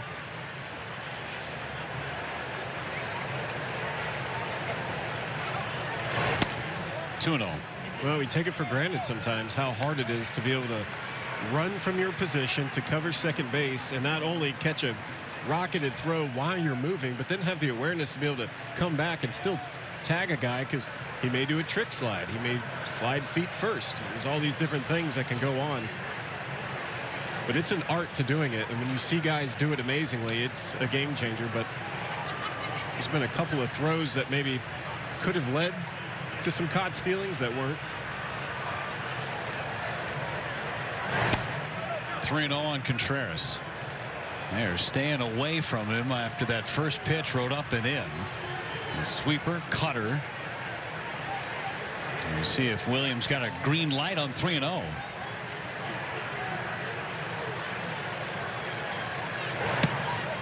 And he takes ball 4. That was a pretty good pitch. For 3 days only, you can score tickets to select May games for just $5 with the Brewers Flash Sale presented by Vortex. That includes big-time matchups against the Orioles and Red Sox. Get your $5 tickets through May 1st at brewers.com/flash sale. Flash sale. Flash sale? Flash sale.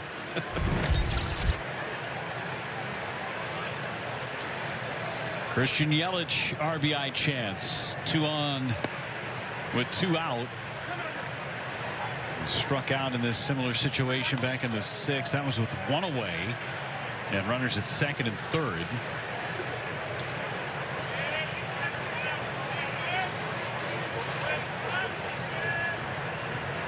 Time for the team lead in RBIs. And he takes a low strike. 23 stakes so far for Yelich.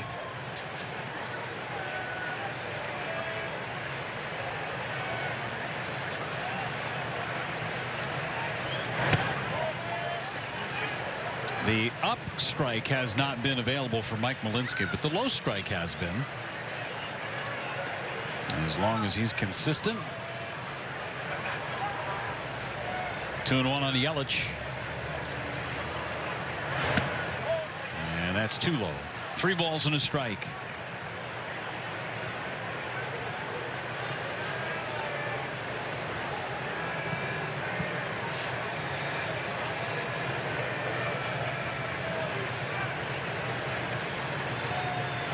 Swing and a miss. There's that cutter. Started off on that inside corner and just kept on boring in on the hands. I think that's where he wanted the first cutter, but it was almost to the back foot. If you keep that long enough in the strike zone, at least up, looks like a really good pitch to a lefty until it just keeps coming towards you.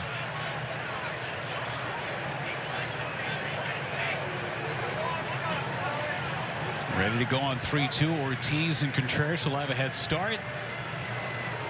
Payoff pitch is wide, ball 4, and they're loaded.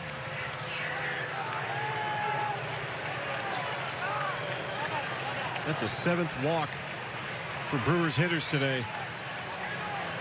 And a hit by pitch. 8 free passes given up by the White Sox pitching staff. And trip to the mound by the pitching coach. That's Ethan Katz. Bases loaded, 2 outs. Long inning for Vassell.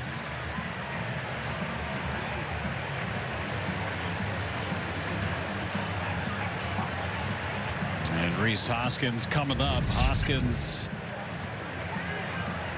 in a very rare company since August 10th, 2017. 175 or more homers, 500 RBIs as a first baseman. That's some royalty right there. That's some big names.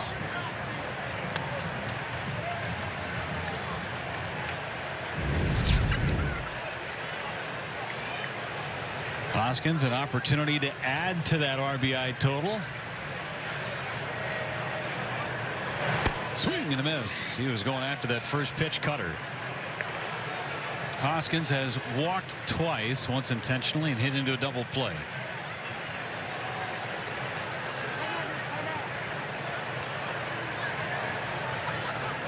Timeout. Mike Malinsky almost scolding the pitcher. Make sure he's looking at you.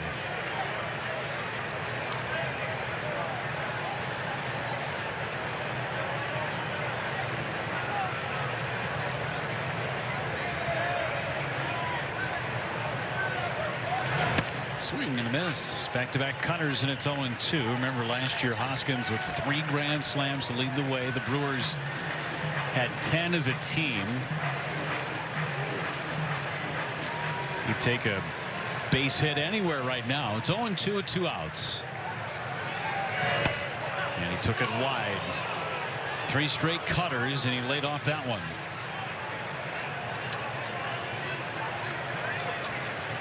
Well, when you get the scouting report on a pitcher and they go, okay, well, he has 6 pitches. You're like, all right, what am I going to see here? And you keep throwing the exact same one. You almost expect eventually he's going to go to something else. Caro starting to run out of buttons. Use the disengagement. 1-2. It is high and tight. Hasn't thrown that fastball for strikes very often in this inning.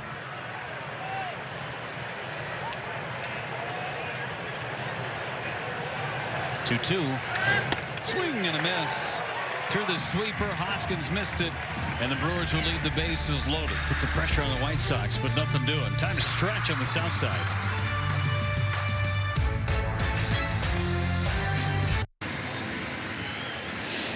Seventh inning and game summary is presented by Potawatomi Casino Hotel. Caleb Durbin, a big 2-run single to extend the lead. William Contreras tied the game all the way back as part of that 4-run 6th inning. Freddie Peralta's day is done after 93 pitches and 6 quality innings. He'll pack up his stuff and go into the clubhouse and get worked on. And now Abner Uribe takes over for the Brewers. 13th appearance for Abner. Yeah, appearance number 12 was Saturday in St. Louis. Threw a scoreless 6th inning. Gave up a couple of hits, a walk, but punched 2 tickets. Look for him to throw that upper 90s sinker, that bullet slider at the bottom of the zone.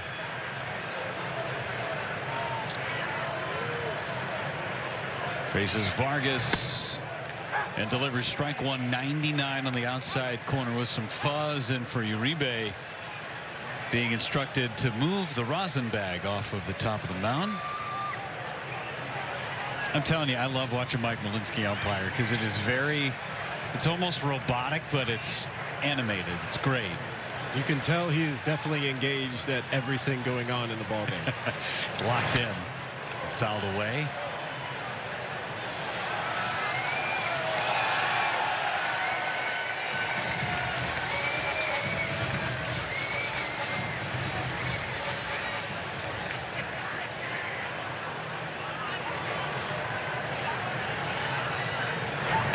Swing and a miss, and Sosa strikes out. 1 gone as Uribe strikes out Lenin Sosa. Now it's Vargas.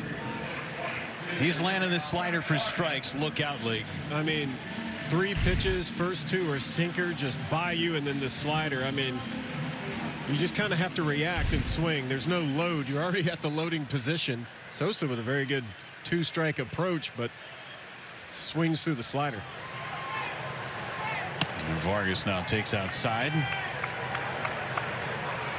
And Mike Malinsky, here you go. See right there. Yep. Back. Go to the back. Yep. Put the rosin back. Thank you. Thank you very much. He's the best. I'm telling you, it's so good. And down and away. He's just very animated with everything that he does. It really is entertaining to watch, right? Umpires used to have styling. Oh, yeah. When they'd call their strike threes and they'd have their strike three moves. Well, Mike Malinsky styles just with everything he does. Yeah, it's not emotion. It's just he's working the game, and he's showing that everybody he's working the game. We're not talking Savannah Bananas. He's not doing flips back there. No. The only thing he's flipping his baseballs back to the mound, and he's doing an underhand style with some fuzz. It's great. I've been waiting for it. 2-1 ground ball left side. Durbin couldn't get there. It's off the glove of Ortiz. It's a base hit for Vargas. Not sure even if Ortiz fields that cleanly, he's got a shot at Vargas. First hit for the White Sox since the first inning. Well, Durbin gets over there, and I don't know if he whiffed on it or just out of reach, but I think he kind of obstructed the view of Ortiz.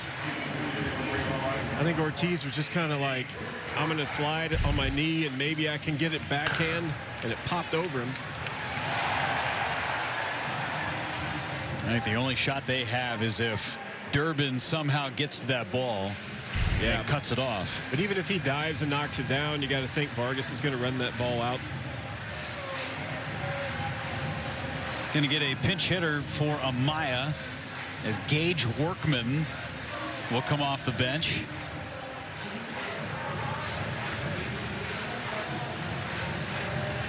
The numbers there for Workman in 10 games. It's a .214 average. Last year, 9 games with the White Sox was 3 for 14.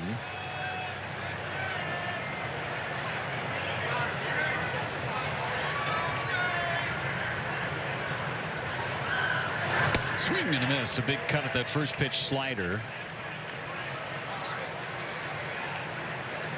Jared Koenig starting to loosen.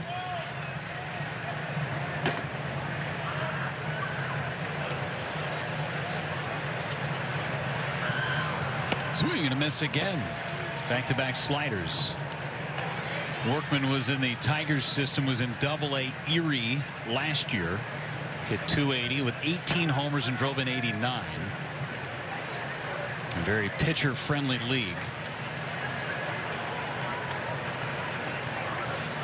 Especially early when it's super cold. Like now? Yeah. A little breezy. Right on Lake Erie. Here's the 0-2. And a fly ball into left. Collins makes the catch for out number 2.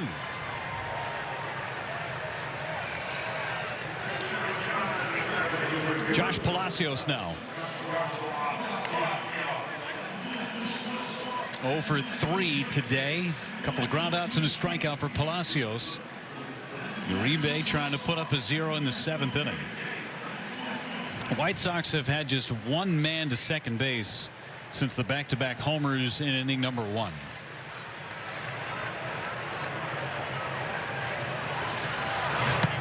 And strike 1 on the outside corner. Slider backed up on Uribe, but good enough for strike 1. Turns into a changeup.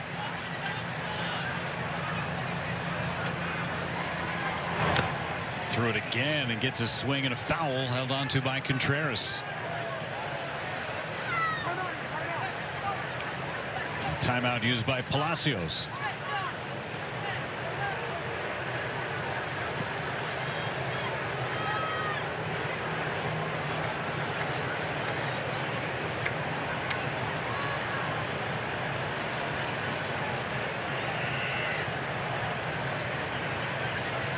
.2 coming. Struck him out. Uribe with a couple of Ks in a scoreless 7th inning as he puts it in the holster. We go to the 8th. 5-2 Brew Crew.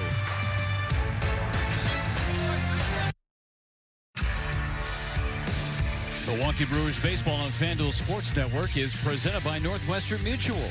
Batter up to a better way to money today at northwesternmutual.com. And by your Wisconsin Toyota dealers. Toyota, let's go places. Pooch is in the park as Frelick takes a bunt up the first base side. He's going to beat it out and pick up a base hit. Perfect bunt with a lefty on the mound. And Sal Frelick, just another winning play for the Brewers Gold Glove outfielder. I mean, another lefty comes out of the White Sox pen. They got a plethora. What's he do? I'm just going to lay it down. If this ball gets past the pitcher, first baseman is forced to field it, and it's just a race to the base against Schuster. I think he was watching the warm-ups and was seeing him maybe fall towards the third base side, the dugout side of the mound. Durbin tried to push one that way too. Brewers have been playing small ball for the last year plus, and they do it as well as anybody. Gage Workman takes over at shortstop for Amaya, and Schuster's on the mound for the White Sox, and Durbin takes inside.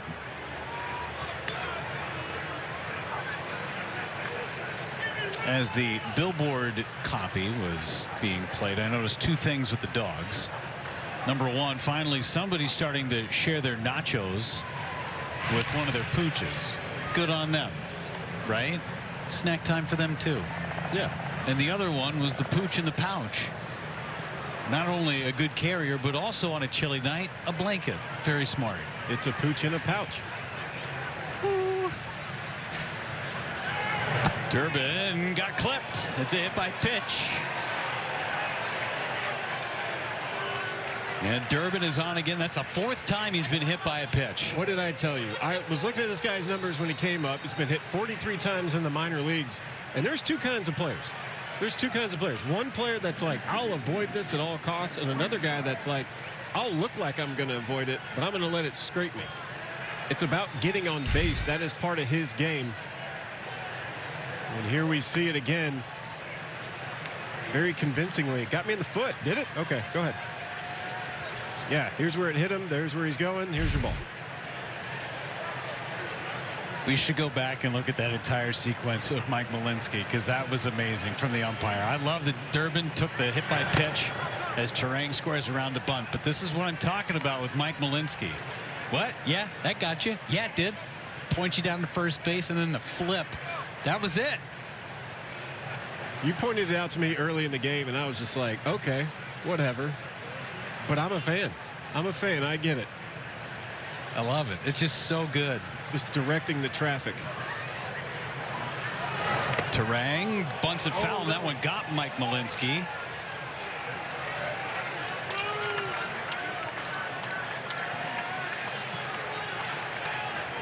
Doug Eddings, the crew chief, will come down the line and check on his partner. And this one get him. Oh, yeah, right in the mask. I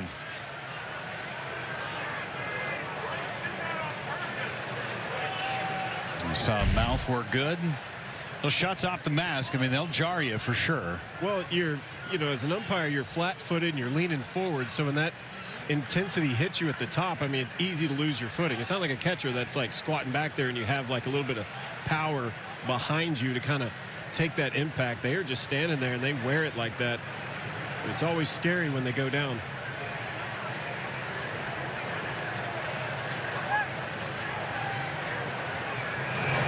Terang, as ball gets away, and that'll be just as good as a sacrifice for Terang. Now he's got second and third. Nobody out, and a chance to drive in some runs on the wild pitch. A bunt single, a hit batter, now a wild pitch, and the Brewers are set up. Well, everyone has showed bunt so far this inning.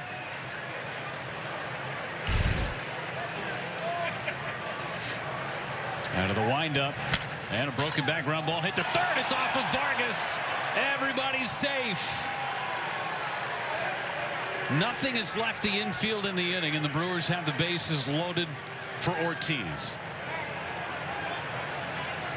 Another infield hit for Terang. Cost him a bat, though. Funny spin. I mean, if Frelick goes on that ball, he would have made it, but if Vargas comes out with it cleanly, he's going to be dead to rights at home. But look at the direction that ball kicked away. Good job by Workman just backing up in that moment. Ortiz fouls it down the left field line. Guy who is really fighting for a big base hit with the bases loaded.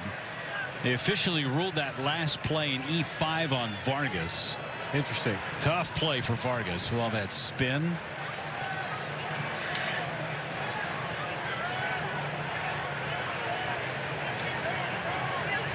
Oh, 1. Ball and a strike.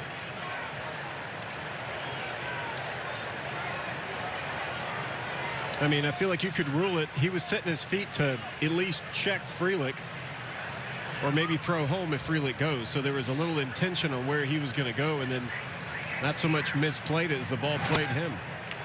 There's a strike on Ortiz, and it's 1-2. He's 0 for his last 14 at the play with the bases loaded. Looking to extend the lead, which is 3 runs at the moment. Infield's up for Chicago. Swing and a miss, and Ortiz has gone on strike. Schuster struck him out. The struggles continue. The bases loaded for Ortiz, and now it's Jackson Chourio. Gets him on a heater up in the zone. After doing some work inside as well, and changeups down. Changes the eye level, going above the zone. Infield still up, and Chourio takes outside. Blazing speed at every base for the Brewers. Hit by pitch, and an E5 to load him up in this top of the 8th.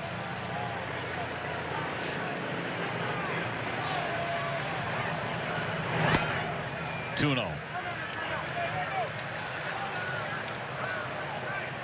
They're really relying on Chourio swinging the bat, trying to get him to chase something. Now suddenly bases loaded and you're in a 2-0 count. Last thing you want to do is go to 3-0. Is this going to be a really good pitch to hit? Possibly. It's got to be perfect. And he took the slider for a strike. Unless you're looking for slider on 2-0, it's a good take.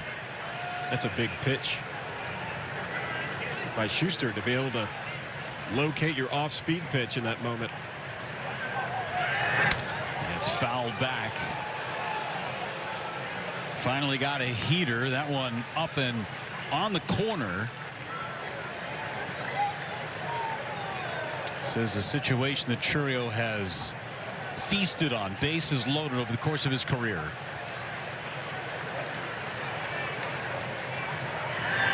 Ground ball slowly hit to third. Vargas has it. He's going to go to first. The throw is not in time. It pulled Vaughn off the bag, and the Brewers get another run.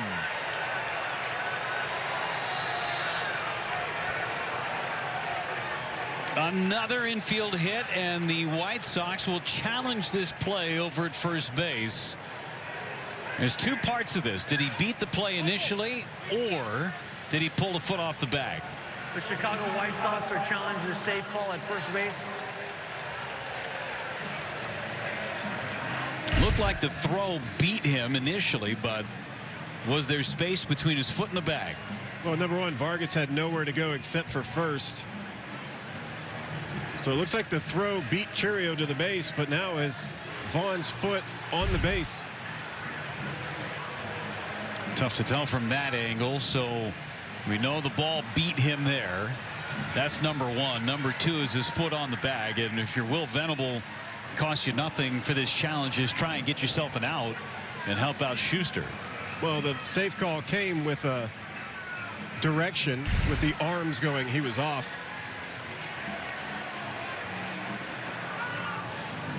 Again, tough to tell from that angle whether or not there is space between the foot and the bag. Right. After review, the call stands. The runner's safe. The White Sox lose their challenge. From the angles that we had, it was not definitive on whether or not his foot was on the bag or not. The umpires do the right thing and have it stand. It's an infield single for Chourio, another RBI to give him 24. And Isaac Collins hits in the same situation. Bases loaded, 1 out. Still nothing out of the infield in the inning. This is what speed can do to a defense. Collins takes strike one with a changeup. Homered from the right side of the plate in the first inning, his first big league homer.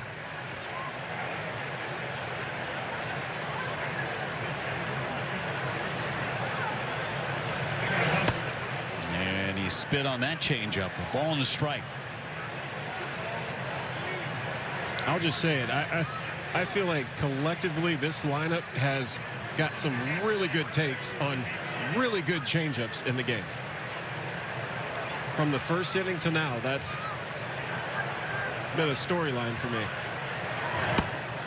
And then the fastball misses in. 2 balls and a strike on Isaac Collins. Now, it might be just because anything down, they're going to go, no, we're not going to entertain down, especially with infield in and runners on base, particularly. If it's down, we're going to let it stay down. That could be one theory, but at the same time, there's been a lot of really good changeups that haven't even been offered at.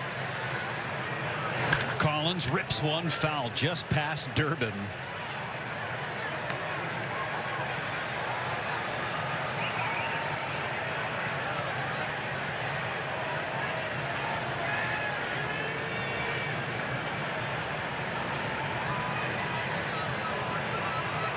Collins struck out his last time up, trying to pick up a couple of RBIs.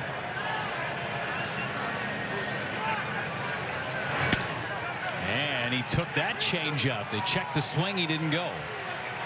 Another good take on a changeup. It's an epidemic.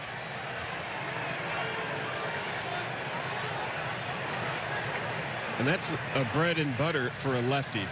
Changeups to a righty in that exact location. And pitch timer winding down. Schuster got rid of it. And it's off the end of the bat. Slow roller. They're going to have one out at first base. The Brewers tack on another run. Second RBI of the game for Collins. And the Brewers are up 7-2. Putting the ball in play, and good things are happening. They got there's been a bunt, hit by pitch, hit to the left side, swinging bunt, and now man on third. Again, hit behind the runner, get that RBI in. And what's that do? That creates more pressure, and you got to intentionally walk Contreras. To load him up for Yelich. That's the 10th free pass by White Sox pitchers. 8 walks, 2 hit batters. That's a lot of freebies. It's games like tonight that spur a pitching coach into having a meeting. Something like this can't stand. It's not just one guy either. It's multiple pitchers throughout the night.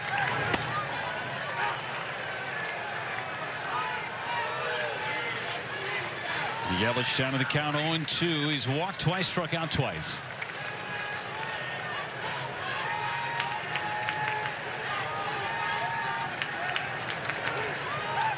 And he jammed it foul.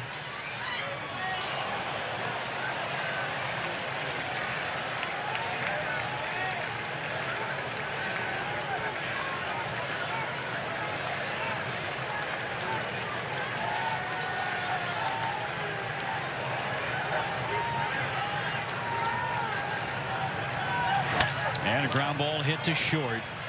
Workman will take it to the bag and the inning ends. The Brewers get a couple more, send 8 to the plate, leave them loaded. They're up 7-2 as we go to the bottom of the 8th.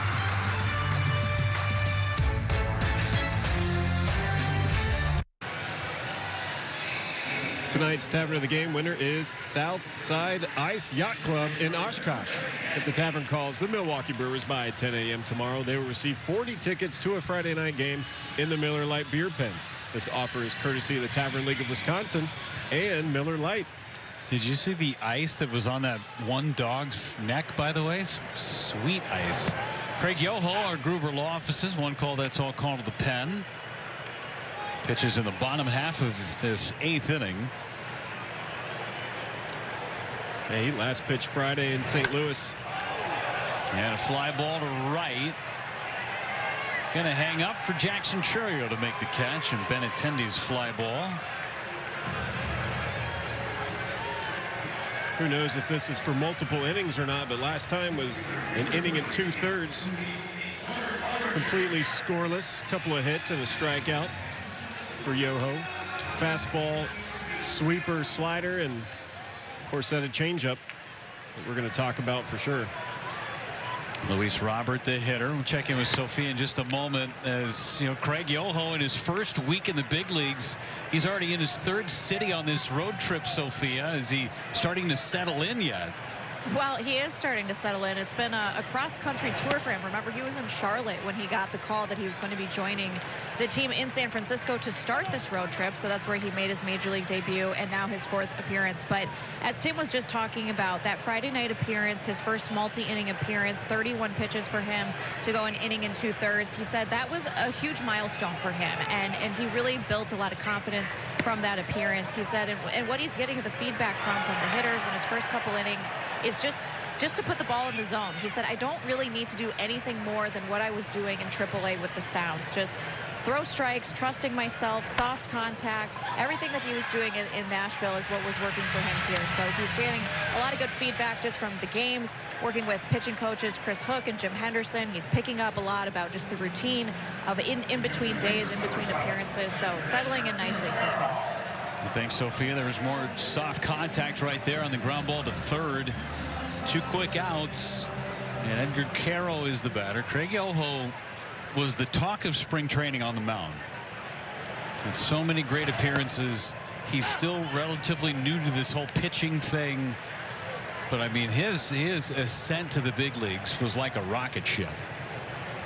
It was kind of the perfect storm in a good way of a guy that knows what it's like to hit, been around the game, had a lot of different teammates in a lot of different places, and here you put a ball in his hand, you teach him some stuff, and he just runs with it. And you don't know what you're going to be when you're a ball player. You know, when you start playing in Little League, you play all positions, unless you're playing like a travel team, and they're like, no, Jeff Levering, you're left field. But at the same time, you're putting the skills together that when you do find the right position, it just works. It just clicks. And somewhere along the way, he gripped a changeup and said, hey, is this good? And everybody was mouths open, couldn't believe it. 1-2. There was that changeup. It's a foul ball at the first base line. I mean, everybody that sees that first pitch, whether it's somebody in the opposing dugout, a broadcaster, whoever it is, they see that Craig Yoho changeup and they just are mouth open, aghast at how good it is. That's what Luis Robert Jr. did when he saw that first one. He swung and missed and was confused. Got it again and fouled it away. As a hitter, you're just waiting for it. You think you're going to be on time, then you have to wait longer. And then when you feel like, hey, maybe I got a beat on it. Oh, by the way, he throws low 90s and also has a sweeper. There's the heater, and Carroll was laid on it. Collins gives chase, but it's over the net and in the seats. It's kind of holding my breath on that one. Remember Collins crashing into the wall? Was that San Francisco? Full stride? Colorado. It's one of those road cities. We've been on a lot of road trips so far. That's inside, and it hit Carroll.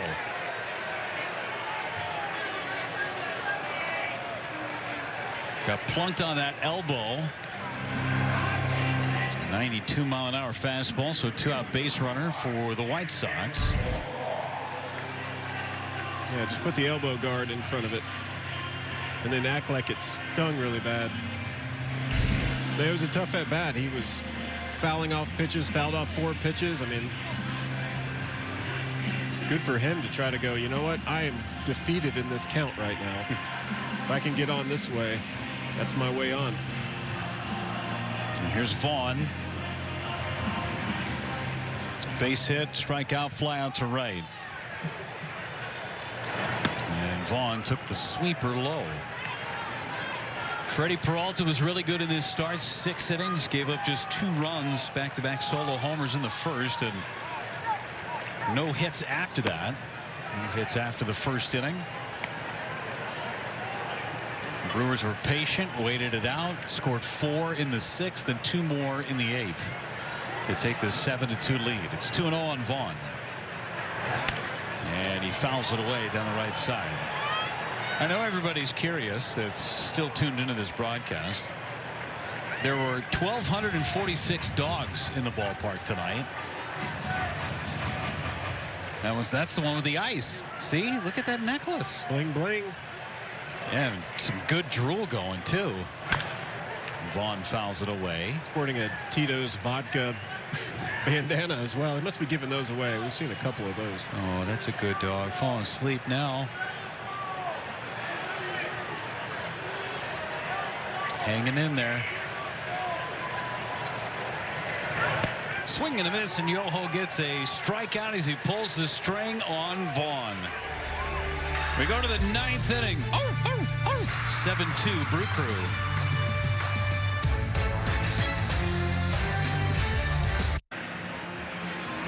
Toyota game reset. Brewers are 4 for 10 with runners in scoring position today, and everybody getting into the act again. 6 different players had an RBI in the game on Sunday against the Cardinals. 5 different players with an RBI tonight for the Brewers. Hoskins will lead it off against Penn Murphy, who's coming out of the pen. Little beefy ERA just under 9. Made his second career opening day roster. His last outing, though, against the A's, just threw 1 out. No runs, no hits, no runs, no walks, no strikeouts. He features the sweeper, the four-seamer, the sinker. But that sweeper is about 50% of the time. I tell you what, that kind of pitch, if you can locate it to lefties, will work. If you don't locate it, it's always tough. And he's going to have one here with pinch hitter Jake Bauers. Bauers hitting for Hoskins to start this 9th inning. And Murphy's pitch is popped up. Workman for out number 1. 1 pitch, 1 out in the 9th. And Daz Cameron is going to hit for Sal Frelick.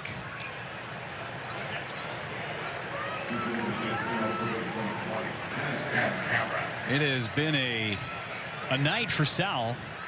Remember, we got hit in the bicep with that pitch in the 6th inning to give the Brewers the lead, and then had an infield single on a bunt in the 8th.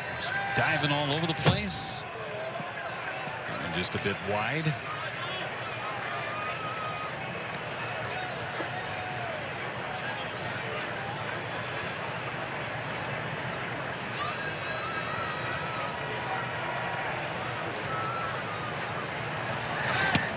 That is a strike on the corner. Daz Cameron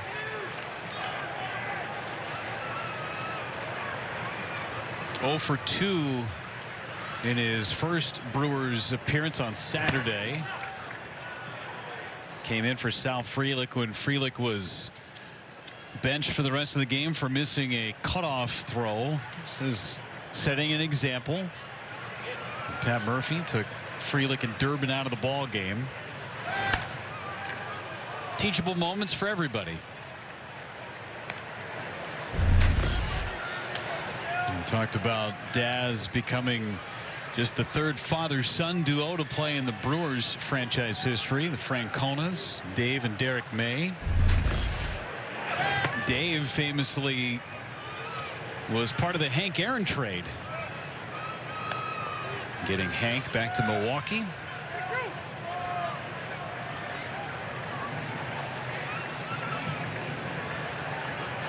(3-2).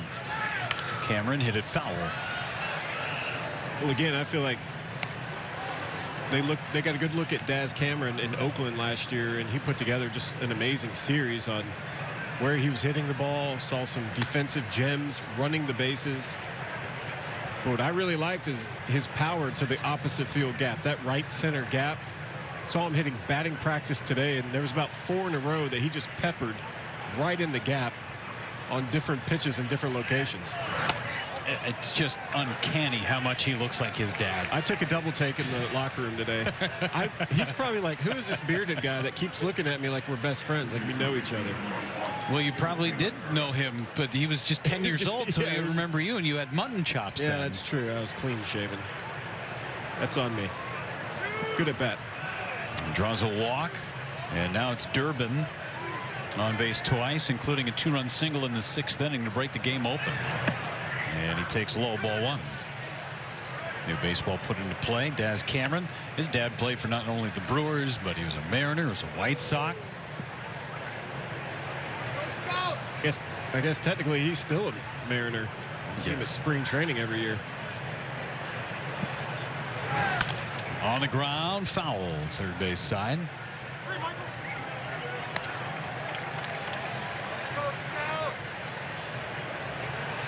And the Brewers with 7 or more runs for a 10th time.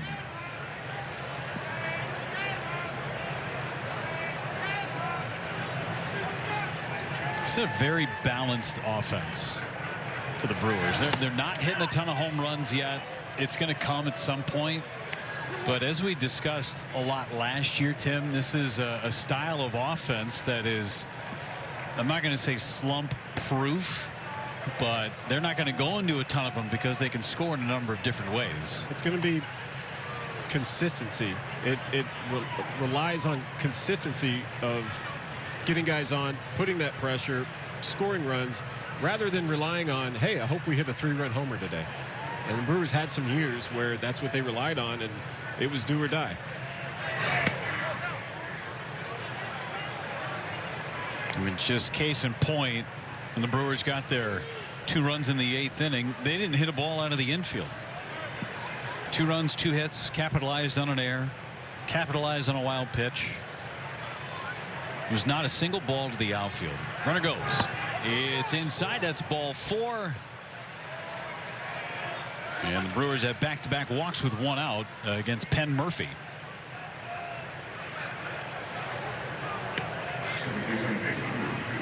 Well, if you're wondering about the free pass counter, that's now walk number 10 to go along with the 2 hit batters. 12 free passes.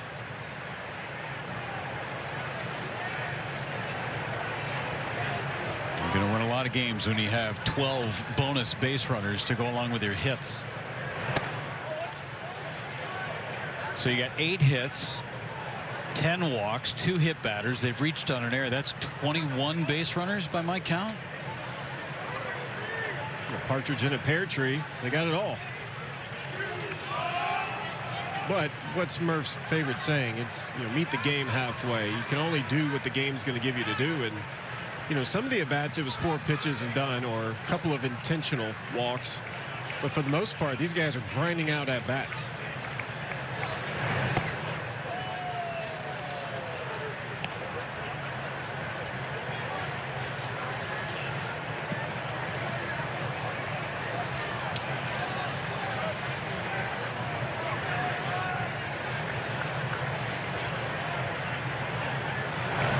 Rang took that strike.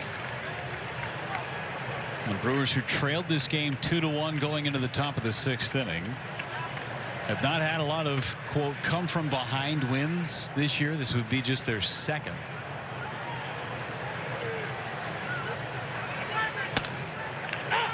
Wide strike, 2-2. Well, a sign that they're not just going to coast with the 7-2 lead is when Daz Cameron took off to steal. Like, I know it was a 3-1 count. Is he going to be swinging or whatever? But not letting up on that pressure. Score all the runs. Score as many as you can. Don't leave anything to chance.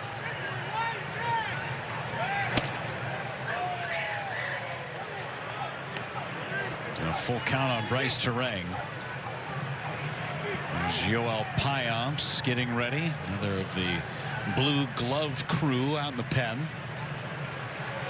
Kind of worried there was nobody else down there. Just him standing there. 3-2 swing and a miss. There's the sweeper. Terang is out on strikes. Murphy's got a little funk in his deliveries. He's about ready to throw. He almost does a Johnny Cueto shimmy before he delivers. Well, taking a long time to get to the plate. You wonder if there could be a double steal. I'm not thinking it'll happen now, but at the time, why not? Got a couple of fast base runners. Joey Ortiz 2 for 4 and takes the sweeper for a strike.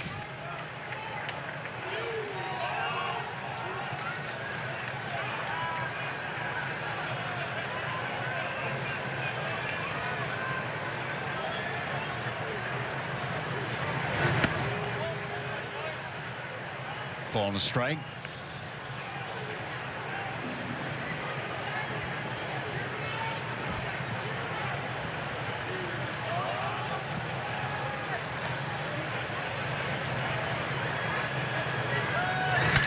Ortiz into center. Sends Robert back. Still back. And he'll make the catch right on the warning track. And take an extra base hit away from Joey Ortiz. 3 more outs to go, and the Brewers lead by 5.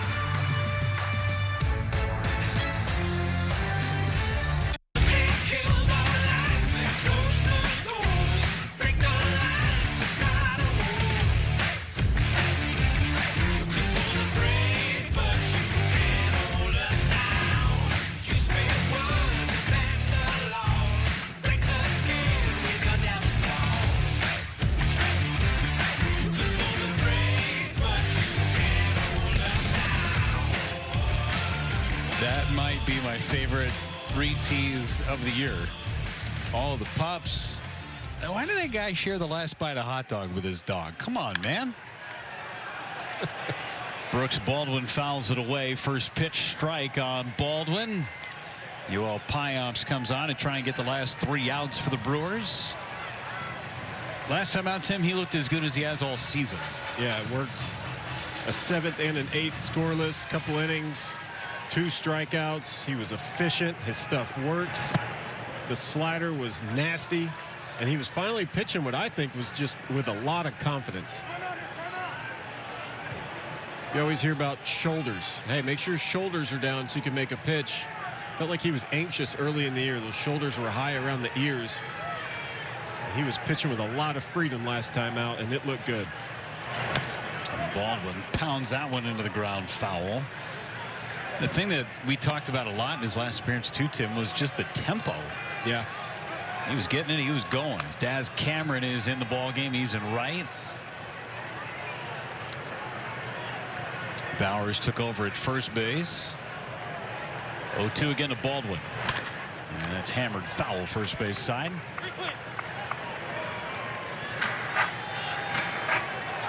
Let's go back. Hot dog. Hey, you want a bite? Nope. You're not going to get this hot dog, Goldie. I mean, come on, man. He's been such a good dog all night long. He's hanging. You got to give him the last bite. No bite there, bud.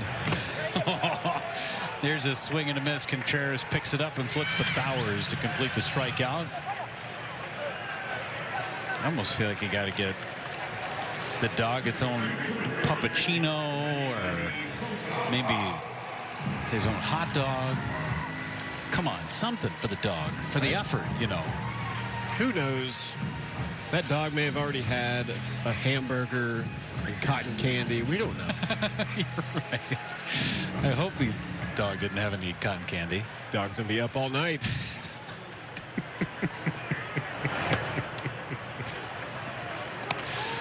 What'd you do to this dog? What? It's all hopped up on sugar. All it had was a milkshake and 3 marshmallows. How is your milkshake, by the way, Tim? Gone. Sosa pops it up a mile high. Bryce Terang is there for the out. 2 gun. Tomorrow's probable starters in game number 2. It'll be Tobias Myers in his second start off the injured list. And Shane Smith, who's been the talk of the South Side so far, former Brewers farmhand, taken in the Rule 5 draft. He will go tomorrow for the White Sox. Show off that new changeup of his. There's Tobias. Pretty good appearance for him against San Francisco. There's strike 1 on Miguel Vargas. On base twice, an infield single and a walk. He has the only hit for the White Sox since the first inning. They had 3 hits in the first, including back-to-back homers.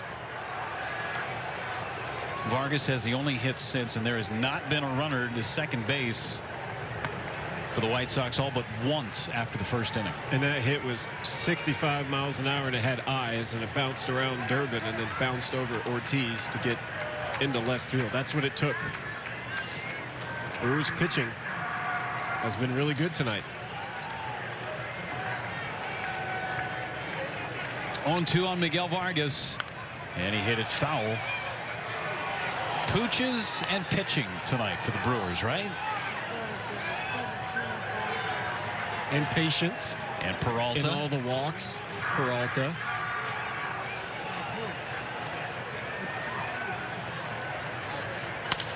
And Vargas pops it up. Bryce Terang is there, and the Brewers take game one against the White Sox. Come from behind to do it. Final 7-2 tonight. Quality start from Freddie Peralta. 6 innings, just the 2 solo homers. After that, Uribe, Yoho, Payamps getting it done. Brewers capitalize on some timely hits, but how about 10 walks and 2 hit by pitches? Stolen bases galore. Oh my, defense was good. Great win for the Brewers. 1 down, hopefully 2 to go in this series against the Chicago White Sox in the final city of this road trip.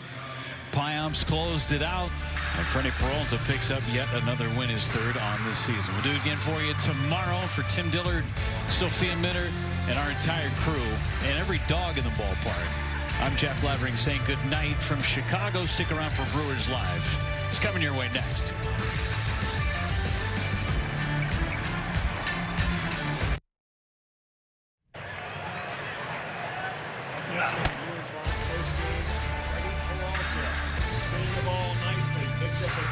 In Chicago, and he was supported by a big 4-run 6th inning. We'll hear from Pat Murphy and also Isaac Collins. Big home run for him coming up after the ball, after next.